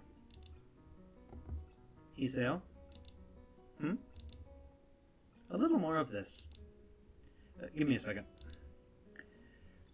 I pour a 50-50 mix of two paints into the bowl to create more of the same pale pink tone Rin was using to fill up the shape of a man's face. Rin watches me doing so, which makes me feel nervous somehow. Her face is so unassuming that it feels like she's just waiting for me to do something wrong. The man turns to reckon me as well, looking surprised if he noticed my presence only just now. Maybe he did. Why, hello there! Who might you be? I'm a transfer student to Class 3-3. Hiseo Nakai. Nice to meet you. Utoi's class! Well, I won't hold that against you. He laughs very loudly, obnoxiously loudly. A few small birds take flight from a nearby tree. I'm Shinichi Nomiya, the art teacher. So, this is the art teacher. In retrospect, should have guessed that much. He even looks like one, as far as first impressions go. How did you come to end up assisting my protege? I wish I knew. Alright. Make sure I did the right one. Yeah. Okay. So, our first new choice. We are interested in the art club. I guess I'm a little interested in the art club. I blurted out, partially inadvertently. What do you mean? Nothing specific. Wonder if I could come by sometime, even if it's just to observe or something. I've been thinking that I should join some club or something, so... It's in no way a premeditated move, but a vague sense of determination has really been building inside me for this past week. I want to do something. I want to belong somewhere. Might as well be the art club, my shortcomings notwithstanding. The teacher seems pleased. Oh, you want to join? Well, we always welcome new people, of course. Club meetings are normal enough. We study various aspects of the fine arts and try our hands at them as well. I keep losing his voice. Or feet. He gives an embarrassed cough, but Rin doesn't seem to mind. Take a small amount of comfort from the fact that I'm not the only one with vocabulary difficulties in this school. Nomiya rebounds from his faux pas by theatrically checking the time from his huge gleaming pocket watch, and slaps his forehead even more theatrically. I really must take my leave now, but if you have any questions, I'm sure Tezuka can clarify. Somehow mentioning clarify and Rin in the same sentence doesn't feel right. However, I don't say as much to the teacher, since he seems to be in a hurry. Tezuka, I'm pleased to see that this project is going so well. I just stopped by to remind you not to run off by yourself tomorrow. I've invited certain people to the festival for you, and I'm sure they'd like to meet you as well. I hope I'll see you on Monday then, Nakai. God, I hope he doesn't show up that often. I have to perfect his voice.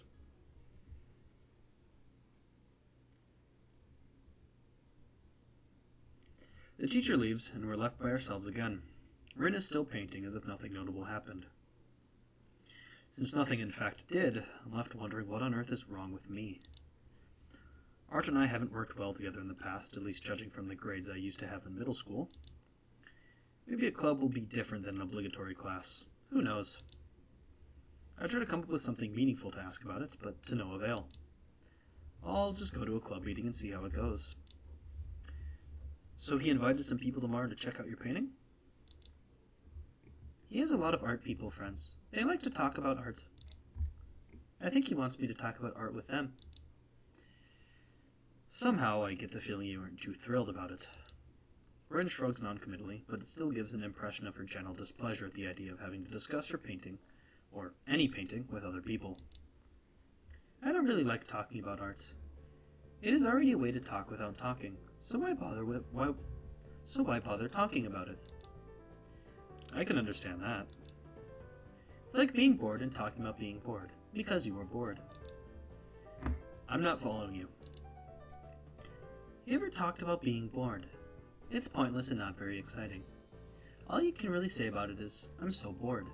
I once spent a week trying to think of something meaningful to say about boredness. It was the most boring week I've ever had. But that's pretty fitting, don't you think? Rin gives me a look, the laconic kind that looks like it doesn't mean anything, but it does. Anyway, I don't know. I guess I just rarely can come up with anything to say about art. I mean, this one you're doing now, I have no idea what to think about it, except that it looks nice. What is this painting about? It's not about anything at all. That's what I'd like to say, so I did. But that was a small lie. I said it anyway because I would kind of like it to be true. Teacher wanted me to do this, but I didn't have any ideas. I tried to have some, but nothing happened. So now this is a painting without any ideas. But what are you painting then? No idea. Come to think of it, I think I'll call this No Idea. Now I started thinking again. Oh, that's a mood.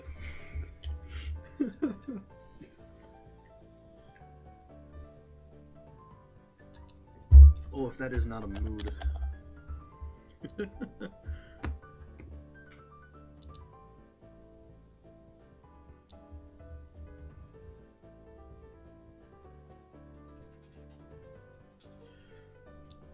I'm tempted to make that my Twitter header.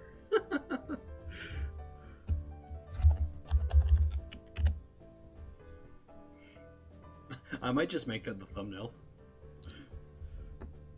Now I started thinking again. This is bad. She shakes her head vigorously for a while, trying to shake thinking out of her head. That amber red hair flies wildly around. This is why I had Emmy help me. She makes it easy to not think about anything. You know, how she just talks about nothing for hours. It's like her head is made of bubblegum foam bath jelly. You are kind of the same, but not really. It's very helpful if you stay here. I'm not sure if that's a compliment or not. It's probably neither, with Rin being the overtly neutral person she is. So is there anything specific you'd like me to do to make you not think? Just be. I don't exactly think, therefore I ain't exactly... So without knowing what I should do, I just sit at an empty box to watch her continue with the painting, idly leafing the pages of the beer-drinking book. Rin has a serene expression on her face, her dark green eyes hiding what she might think behind them. No, wait. She's supposedly not thinking anything, right?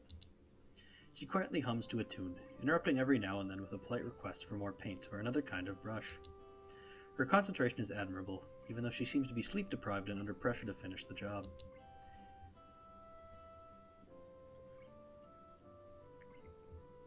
Inch by inch, the painting gains more form. Details being added on top of details, colors entwining with each other, filling the empty spaces, growing on top of each other. I find myself thinking about inspiration and motivation to create art again. Where does one get ideas? They don't come out of nowhere, and I don't think there are muses that magically inject some inspiration into your head. Ideas have an origin and a purpose. The more I think about it, the more I'm convinced that Rin is lying about her mural, or at least twisting the truth. Maybe she doesn't realize it herself. You can't do anything creative without having an idea of what you're going to do. That would go against the definition. Every stroke must be decided to be drawn. Even if it's made at random, then that, too, is a conscious decision. So her painting, even this one, must be based on having some deliberate goal or idea of what to paint. If Rin's idea is to have no idea, as she said, does that count as having an idea? A logical paradox. That seems to be Rin's modus operandi for most normal interactions, so it wouldn't surprise me if she hadn't even noticed this herself. I wonder if I should bring it up, but I'm not sure if I want to engage in an argument about logic with this girl. One of us would probably end up short-circuiting fairly quickly, so I discard the thought. Rin is squirming and shuffling restlessly. Even her usual blank visage breaks occasionally into pretty difficult-looking expressions, the kind that one doesn't just come up with accidentally. Everything all right? Yes. No. My back started hurting again. This painting is too big after all, and it's hard to paint in this position. Want to take a break? After I finish this part.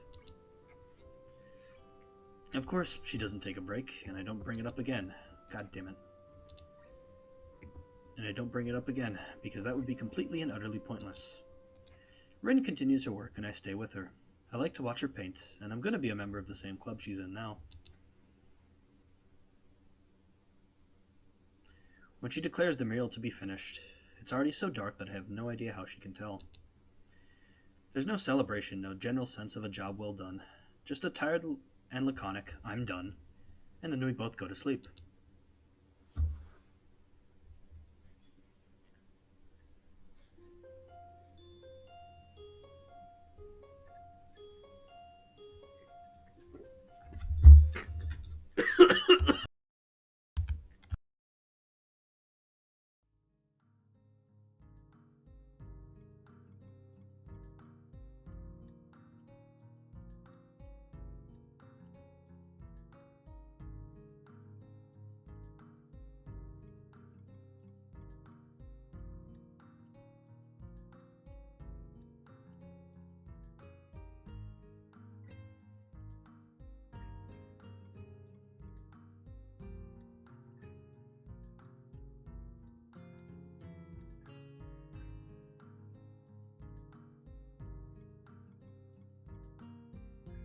Son of a bitch.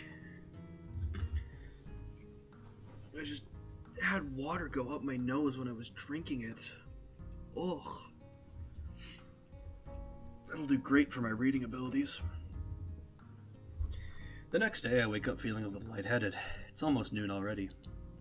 Sleeping late is fine since it's a Sunday and there are no classes. Not just a Sunday though, but the festival as well.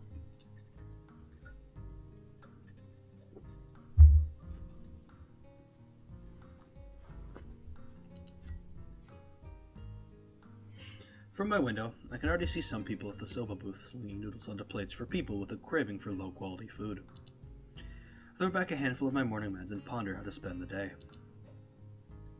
There'll be a few exams in the coming week, but I don't consider those as ominous as others, so I'm not as worried about them as I probably should be. With no urgent obligations regarding education, I should be free to spend the day at the festival as I like.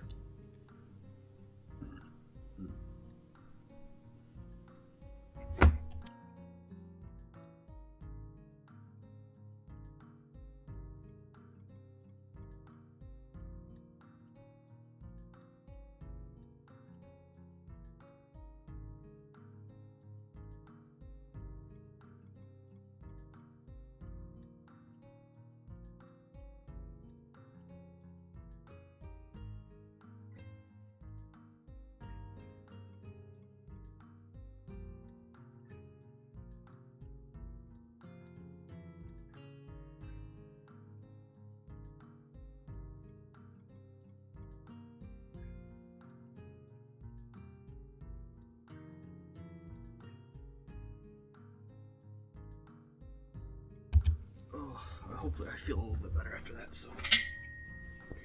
Finishing my morning routine, I exit into the hallway, intending to go out and find something to eat. Passing by his door, I decide to see what Kenji's up to today out of impulse. I'm curious if he has any plans, since everyone is doing something. Then again, I can picture him having built a soundproof shelter in his room. Or possibly something like a fort, complete with "No Girls Allowed" sign. And with the girls crossed out and body crudely scrolled underneath it. Knocking on his door, which is luckily devoid of any kind of sign, I hear again the unsettling clicking of at least 10 locks being pulled back. The door opens a crack. Who is it? You're supposed to ask that before you open the door? Oh, it's you. Damn, it's early. It's not really that early. What is it, man? Nothing. I was just going to ask what you're doing today. Half the school's out there already. Out where? Why? What? What? Is today special? Why are they there? Who are? I can hear them. It's loud. Don't tell me. Has the invasion begun? He suddenly looks more alarmed. What day is it, man? Yeah, I guess you can't see the big wooden booths outside and people selling stuff. What the hell are you talking about? I have my curtains closed at all times to thwart the snipers. It's the festival. You know that, right? Oh, shit, that's today? Damn. Damn it. Can't believe I forgot. I don't have my fort finished yet. This is bad. This is gonna be a very bad day. It's good you told me this, man. This is gonna be a bad day. Why? Oh man, they're gonna be everywhere. The people, outside my window, socializing. Kemchi rubs his temples nervously, suddenly looking very ill. It's gonna be loud as hell. Damn it, I was gonna go out today, but now it's ruined. Everything is ruined. This is awful. This sucks. This sucks. What the hell, this really sucks. I can't go anywhere now. There's nowhere to run. Kenji seems nervous. You could even say he's majorly freaking out. I can't believe this. So that's what today was? Damn it, I couldn't even prepare for it. I couldn't even brace myself, and now it's here and I can't do anything. You should have told me this earlier, dude. I mean, at least I know, but I could have known earlier. Imagine what I could have accomplished. Sorry, I thought you knew. So I guess you're not going to do anything today? The weather's even good. Yesterday was really windy, so I thought today would be cold. It's not, though, so there's no reason to stay inside. Yeah, you should check the festival out.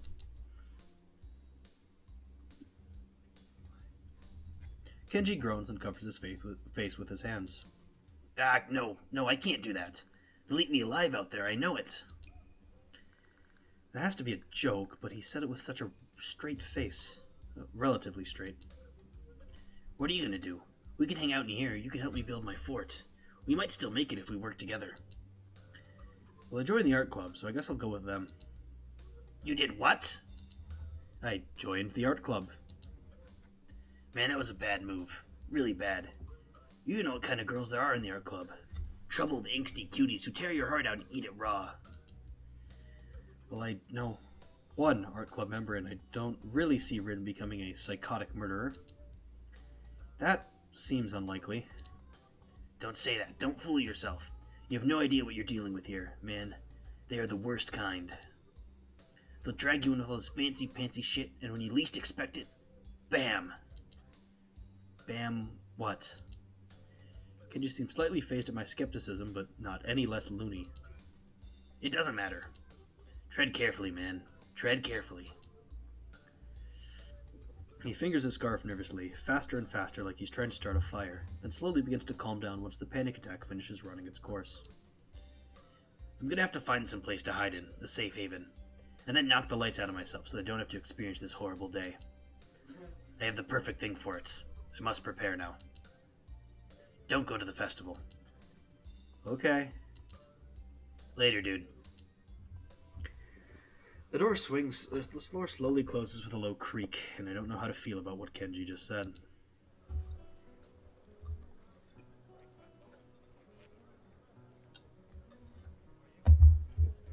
The happy hubbub of the crowd greets me as I push myself through the main door and step outside. The school grounds were transformed into festival grounds over yesterday and this morning. Colorful stands line at the main walkways from the main entrance to the school building. Some people are still carrying stuff to and fro, but behind most counters are relaxed students who look like they're good to go. Most of the other students have been up early to finish the preparations. A feeling of guilt passes through me, but it soon goes away. I'm just a lowly transfer student after all. Some visitors are already strolling the grounds. There are some young families with the perturbed parents trying to keep up with their overenthusiastic offspring. A few students of our own accompanied by their parents. And a lot of old and young people who are here for no reason, I can imagine. The carillon bursts into life, and the principal's squeaky voice announces the opening of the festivals over the PA system. Everyone applauds politely, if a bit unenthusiastically. The school festival. We didn't really have festivals at my old school. It feels kind of old-fashioned, especially considering the school I came from, but it's still somewhat exciting. A day off feels sweet after the first week of hard work, despite me lying on the hospital bed for 4 months prior to this. I recall even wishing that I could go to math lessons during my stint at the hospital. I can't remember the program for the festival, even though Mutoy went through it during class just the other day. I step off the dorm steps, intending to take a tour around the grounds to see all the stuff the others have set up, but I only make it down to the bottom of the stairs. A few people are studying Rin's mural on the wall, while the artist herself is lounging on the sidelines, leaning against the wall and looking extremely bored and mildly under the weather. Good morning. Hello. How's it going? Nowhere. I'm stuck. What do you mean, stuck? I can't walk stuck. I think my legs are out of order because of yesterday. Does it hurt? It's hard to say. Maybe. The strain of working on the mural was greater than she'd let me know. I thought it was just a bit of tired muscles or something. I meant to ask something further, but Rin swiftly moves on to another topic.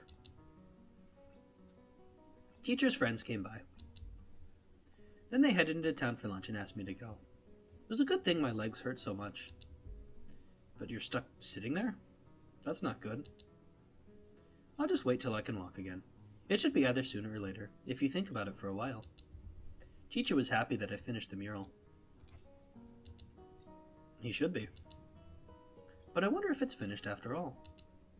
Oh? I thought yesterday that I had done everything, but now I'm not sure anymore. I should paint more details. Maybe. Probably. It's very hard to decide. Finished or not, the mural looks great in broad daylight.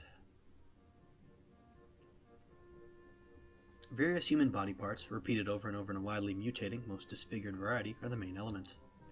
They are rough-looking, as if thoughtlessly placed and rudimentary painted, but a great deal of thought and care has gone into each and every one of them. Does this one have a frog growing out of his head? It's a goldfish. What's that? It's nothing. Oh shit, Twitch, don't ban me. Anyway, the wall is so wide that I have to turn my neck from side to side to see the entire thing. Painting. Twitch, don't ban me. Twitch, don't ban me. Shh. What am I even grabbing right now? Okay. Twitch, please don't ban me. I didn't know there would be boobs there. The wall is so wide that I have to turn my neck from side to see the entire painting. It's hard to consider it as a single piece. The elements don't seem to fit together, but I guess they do create some kind of a whole. Abstract as it is, I have no idea what it's supposed to be portraying, but it looks nice. That's enough for me. I settle myself next to Rin, leaning against the wall like she does. The happy noises of the festival are becoming louder as more and more folks enter the grounds. The dorms are far from the main attraction in the building, and the stands around the courtyard. The dorms are far from the main attraction in the main building, and the stands around the courtyard, so most visitors have not found their way here yet. A somewhat bored expression settles on Rin's face, making her look detached from everything that's going on.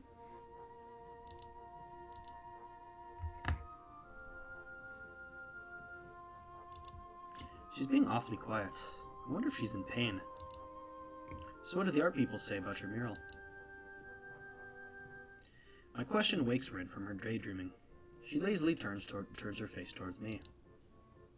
I'm not sure. I think they liked it. Maybe they did. What about you? Are you happy with the mural? Because I kind of participated. It'd be terrible if you were unhappy. Rin tilts her head, biting her lower lip. I think it came out decently. It's not bad, but it's not good either. It just is. I guess I'm alright at being empty-minded. Can I ask something else? What does the painting really portray? I thought about it yesterday when you said it doesn't portray anything. But that's a logical fallacy, isn't it? You can't make something out of nothing, not even art. Rin frowns and turns her head back toward the clouds. I don't know. I'm not really good at explaining things. It's just a mural. There's nothing special to it. I said it already. She sounds annoyed at my inquiries. I didn't know what I'd paint, so I decided to paint just a mural. It's a mural that portrays a mural. No, wait. I just thought of a better way to say it. It portrays itself. So, its muralness is at the maximum, at least as far as I can do. So if you think it has some meaning, I think that's the same as this one has. That makes no sense. Meaning, I feel the corners of my mouth turning upwards into a smile that's just a tiny bit bothered. I have never understood art in the deepest meaning of the word. I get the basics, how art is supposed to only be a means for exchanging ideas and thoughts. However, I never learned how I should interpret a piece of art to somehow divine what the artist intends to say through it. I know it's not any special skill, but somehow my brain can never connect art with anything else than what I see. All I see is a mural. I can admire the technical skill. After all, even I know the difference between bad art and mediocre art and good art. But that's as far as I can go, so don't ask me about meanings, Ren. Her reply sure made me reluctant to ask her about it any further, either. So, what are you going to do when you get on your feet? Nothing. Nothing? But there's the festival. Don't you want to go have some fun? I'm fine like this. You don't like socializing much, do you? I think I'm arguing more for her than for myself at this point. It's not like that I'm particularly thrilled about the festival. Just a bit curious to see what it's like, and that's about it. Her answer is unsurprising. No, I don't. I guess me neither in the end. You should go if you want to. I know, but I can keep you company. I'm not used to all this just yet, so it's okay to take it easy. I can leave, though, if you want to be alone. I like it if you're here. We circle around each other with words, but eventually end up somewhere. Her saying that makes me feel oddly happy, so I stay. Her presence is something I like, too. The odd, warm aura of serenity that she seems to emanate makes it comfortable to be silent. I really like that. We watch people walk by, the two of us silent, everyone else chattering happily among themselves. Students are leading their families to the dorms to show their rooms. They pass us in the mural, maybe glance at it once or twice. I pay less attention to them and more to my companion, trying to figure my way past her cryptic, unreadable wall of a face. Rin's eyes flicker restlessly from one person to another as they walk by. Is she waiting for people to stop at the mural, maybe secretly hoping someone would comment on it? I don't think anyone would assume she was the artist. We're just sitting here like a pair of hobos after all. She doesn't even have hands. I wonder if it's even in Rin's style to fish for compliments. She seems so aloof. More people walk by, some of them pointing their fingers at the mural, exchanging words that I can't make out. Someone drops a snow cone on his shoe. Too bad for him. Everyone seems to like it. I suggested tentatively, throwing a topic in the stale summer air separating us. Rin doesn't answer right away, but by now I'm mostly used to her occasional slowness when she must talk. It's like she takes great care picking her words, which is really unbelievable when you consider the jumble that comes out of her mouth. I wanted to make sure that you can just look at it without thinking. Then I realized that it doesn't make any sense. So it became something like a mix of this and that. From far away, it looks like someone vomited a herd of butterflies on the wall, which is exactly what that obnoxious present person did once. Is that word that?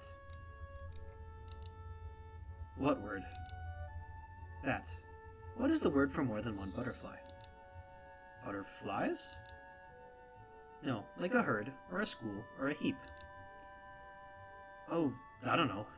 A flock, maybe? Maybe people like butterfly vomit. Rin looks at the mural, looking surprisingly unhappy. The middle could be better. Usually I like in-betweens, but this was a pain in my butt. Not literally, of course. Then again, I did get that too. I guess it was literally, after all. And don't be so critical of yourself. She looks at me funnily, but shuts up. At this point, I start thinking if I should really leave and do something more constructive with my Sunday. This is the pinnacle of social failure. A whole free day, a festival right outside my doorstep, and what do? Sit here with Rin, two bystanders with nothing to do except to think what a pity it is to be just a bystander. Even realizing how pitiful it is, I don't do anything. I don't stand up and take off for a day of fun. Shuffle, shuffle. Fidget. Shuffle. Rin is shuffling about restlessly, constantly swinging one leg over the other knee and then back again. She has a very irritated look on her face. Is something wrong? Yes. No. Yes. She suddenly hops up on her feet. It's surprising. I thought she was still rendered immobile, but apparently that's not the case. I have to go find Emmy, or someone. I need help with something. I can help you. No, it's okay. One of us has to stay here in case something happens. Don't be ridiculous. Nothing even remotely interesting had happened since I came here, except that one guy who dropped a snow cone on his foot.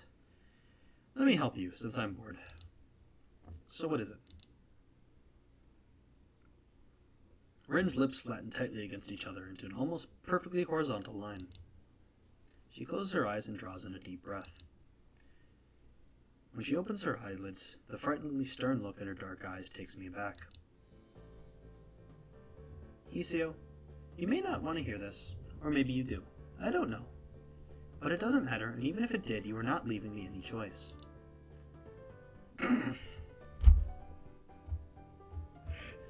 Fucking Christ. I'm having my period and I need some help regarding that. However, I don't feel that our relationship is yet on the level where I could allow you to pull my underwear down in the girls' toilet, even if you offer to. That's why you should stay here while I go and look for Emmy. As blood rushes to my cheeks like the rising tide, my brains try to desperately search for an answer. The only thing I can think of is how that was the most coherent thing I have heard come out of Rin's mouth during these 4 days I've known her. Yes. Not wanting to meet Rin's eyes, I turn my face aside, pretending I'm looking at someone's parents. From the corner of my eye, I see Rin turning on her heel and walking off without further ado. I feel like I'm going to go hide under some rock. I wonder how long Rin will be gone, or if she'll return at all. She does return eventually, appearing seemingly out of nowhere and sitting back to where she was, next to my place. I'm back. She says it flatly, like my blunder never happened. I'd prefer to forget the whole matter as well, so I keep quiet. Oh, that was kind of cool. Time passes in standstill.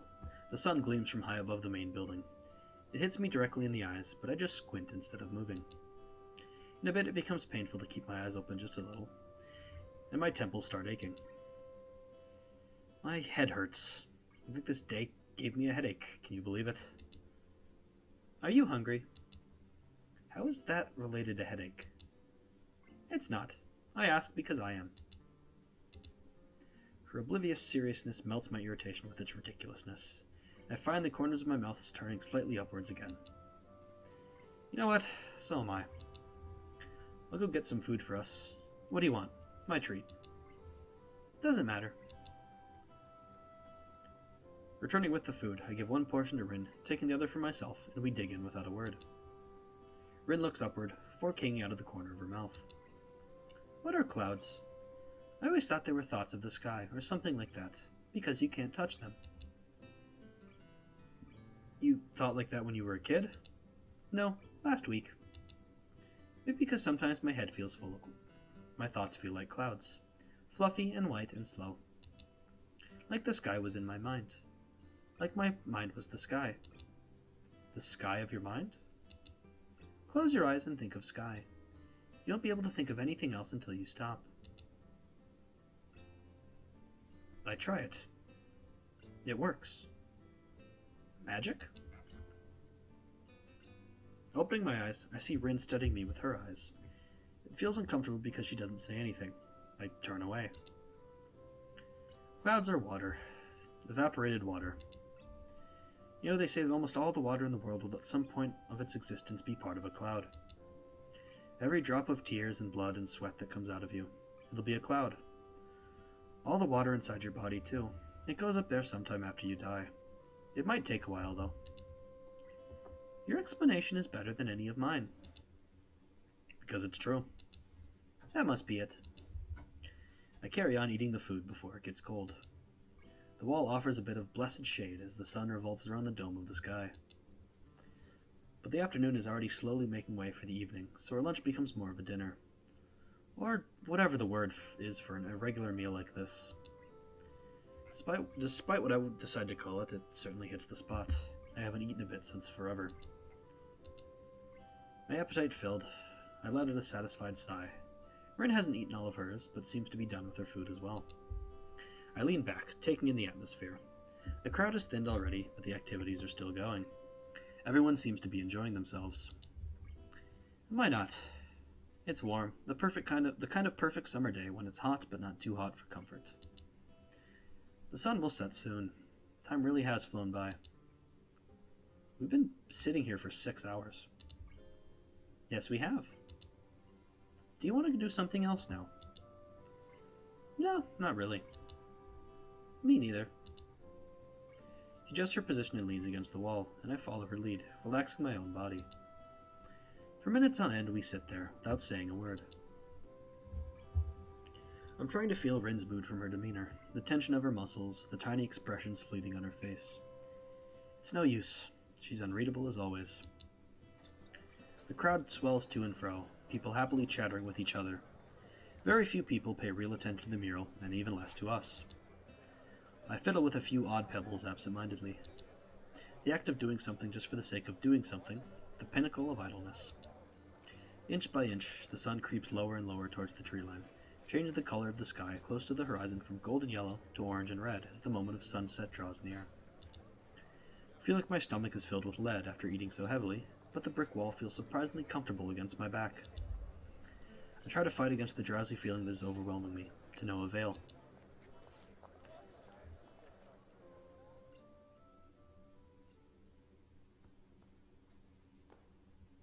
I wake with a start. A low boom reverberates through the school grounds, after images of bright sparks flash through my vision like stars. Something rises toward the sky from the direction of the sports field. A tail of fire trails behind it until a burst of red and yellow flame lights the sky high above the school with another loud boom. Fireworks. The sudden flash of light against the canvas of the night sky awakens me to realize that it's actually dark already. How long did I sleep? I feel groggy and can't feel my right arm. As I attempt to flex it, I realize why. Rin is leaning heavily against my shoulder, almost falling on my lap. She's fast asleep, not even fazed by the fireworks. Her mouth is slightly open and her eyes are peacefully closed, a sleeping, childlike face of the innocent. I shake Rin gently with my free arm, trying to wake her up, or, failing that, move her so that my other arm is liberated from its pinch. Rin's face twitches and her eyelids shut tighter, as if to resist against waking up. She gradually opens her eyes but keeps them half closed, letting the light from the fireworks sneak just past her eyelashes, so that their green irises mirror the bright flashes of the explosions, then looks up at me and frowns. Just a while longer, okay? Rin's voice is drowsy and slow, leaving her almost unintelligibly muttered words hanging lazily in the air. It seems she's not entirely aware of the situation. Rin's head drops back on my shoulder as she leans against me with all her weight. She snuggles against my side, trying to make herself comfortable, but making me feel very uncomfortable at the same time. I become intensely, almost painfully aware of Rin's warm body and the deep, peaceful movement of her chest against my arm, her breathing soon returning to the even rhythm. I can't help admiring her gift for sleeping, or the ease of mind of hers to use someone she has known for less than a week as a pillow. The rockets rise up to the sky one at a time, breaking into flowers of red, green, and gold, accompanied by the oohs and ahs of the audience. I try to push Rin's disconcerting proximity out of my mind, for what can I do about it? I just hope her short while really is that. One by one, the glittery bursts are born and die in the blink of an eye, coloring the dark night sky into a constantly changing abstract painting. I listen to the low booms of the explosions and Rin's quiet breathing, trying to clear my own head of the post-awakening disorientation. Thankfully, just a while longer really proves to be just a while, as Rin stirs from her slumber and wakes up again before the fireworks are over. I fell asleep.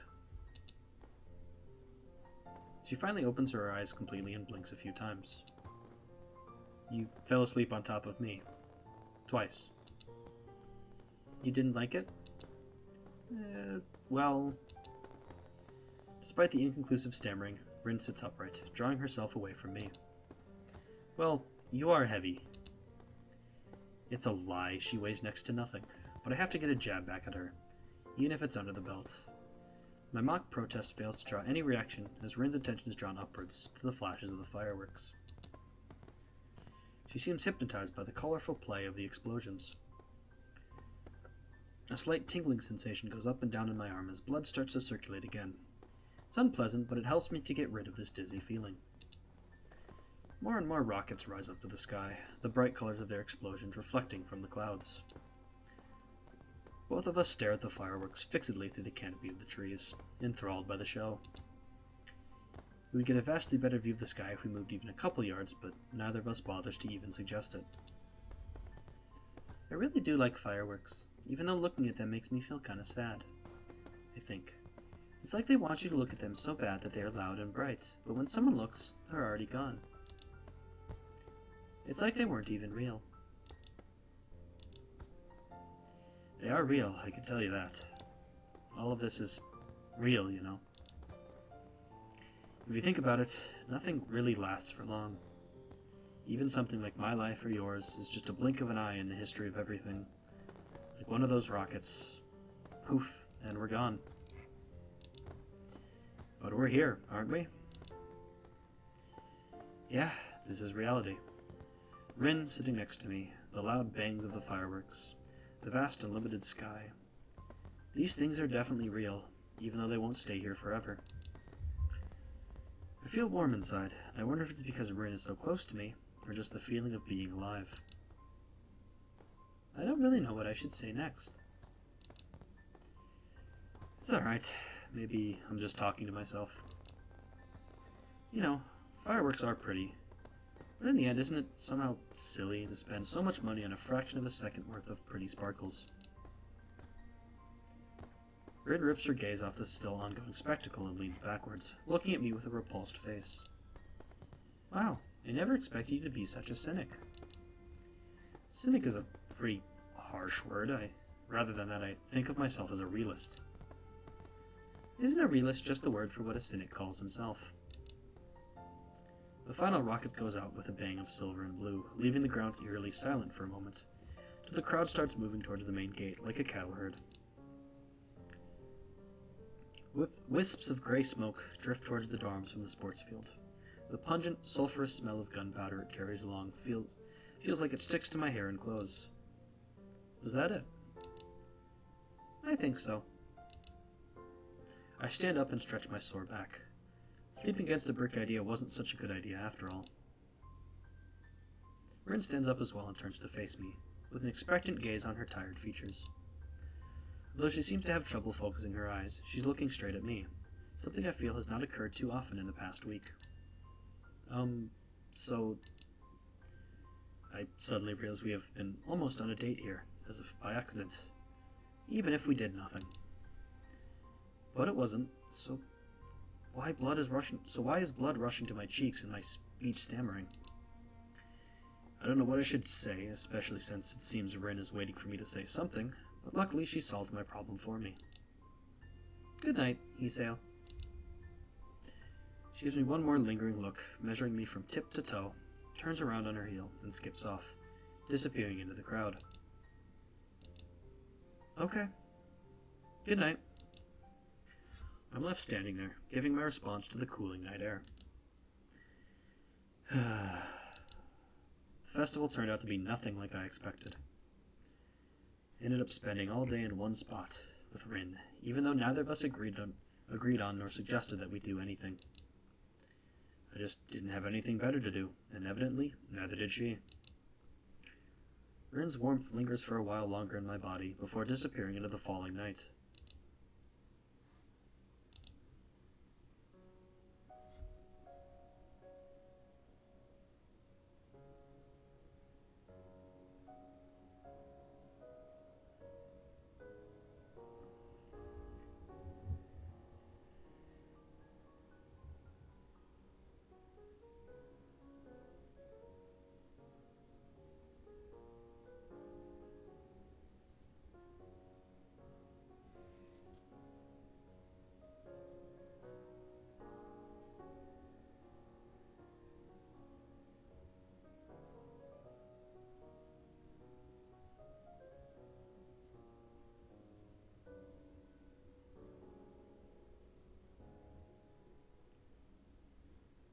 Act 2.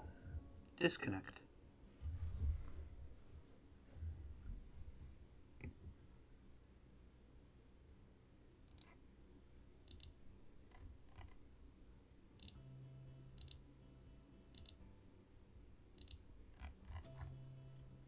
Oh, and just like that. That is Rin's Act 1. As you can see, we actually have two Act 1 cutscenes scenes left.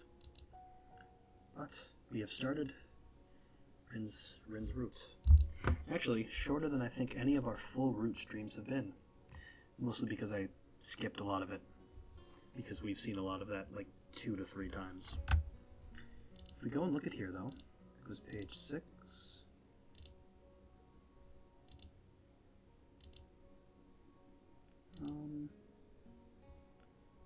Where did all my Act 1... What? Hold on. I could have sworn there was more than just...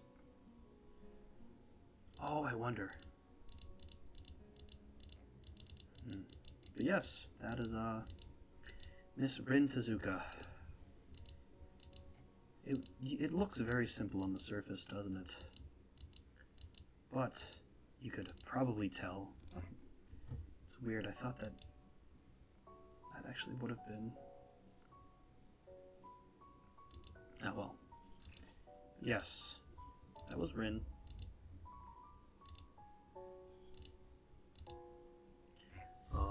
As you can probably tell from her little cutscene, which we've now finished, by the way, all the cinemas, there's a little bit more to her than meets the eye.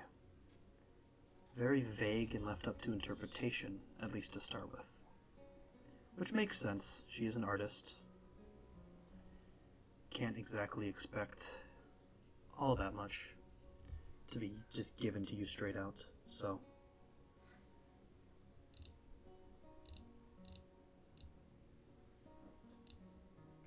Yes. I think the next stream will again be Katawa Shoujo, but that's just because it's going to be a little while. I will not be able to stream at all tomorrow. I will not be able to stream at all Thursday. Friday was going to be late if I do. Saturday I need to get a shift off, but I also need to go grocery shopping. Sunday I think my parents are coming down, but I'm not sure about that, so... Busy week, and then it only gets busier once next week starts and school starts.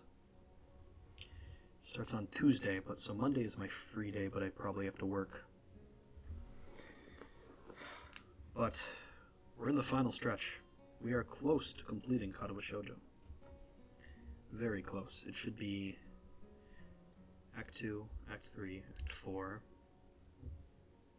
Should be 4 streams left, barring any unforeseen occurrences. 4 streams left. That's exciting, isn't it? I'm at least excited. I think it should be fun. So, with that, We now have a save file for every route now, which is fun. You can see when we all did it too. 2nd, 13th, 22nd, 29th. And now the 31st. But yes, that is the stream for today. Thank you for coming out. If you enjoyed the stream, please do leave a follow. If you're watching the stream on YouTube after the fact, please leave a like and subscribe. If you're watching on Twitch and would like to subscribe to the YouTube channel for VODs that last longer than 14 days, follow at or subscribe at Aria of the Star. If you would like to keep up with me on Twitter for all the insane things I tweet and also possibly stream updates, is at Aria of the Star. Again, thank you for coming out. Please have a great rest of your morning, afternoon, evening, night, wherever it is where you are. Be safe, have fun, and I hope to see you in the next stream.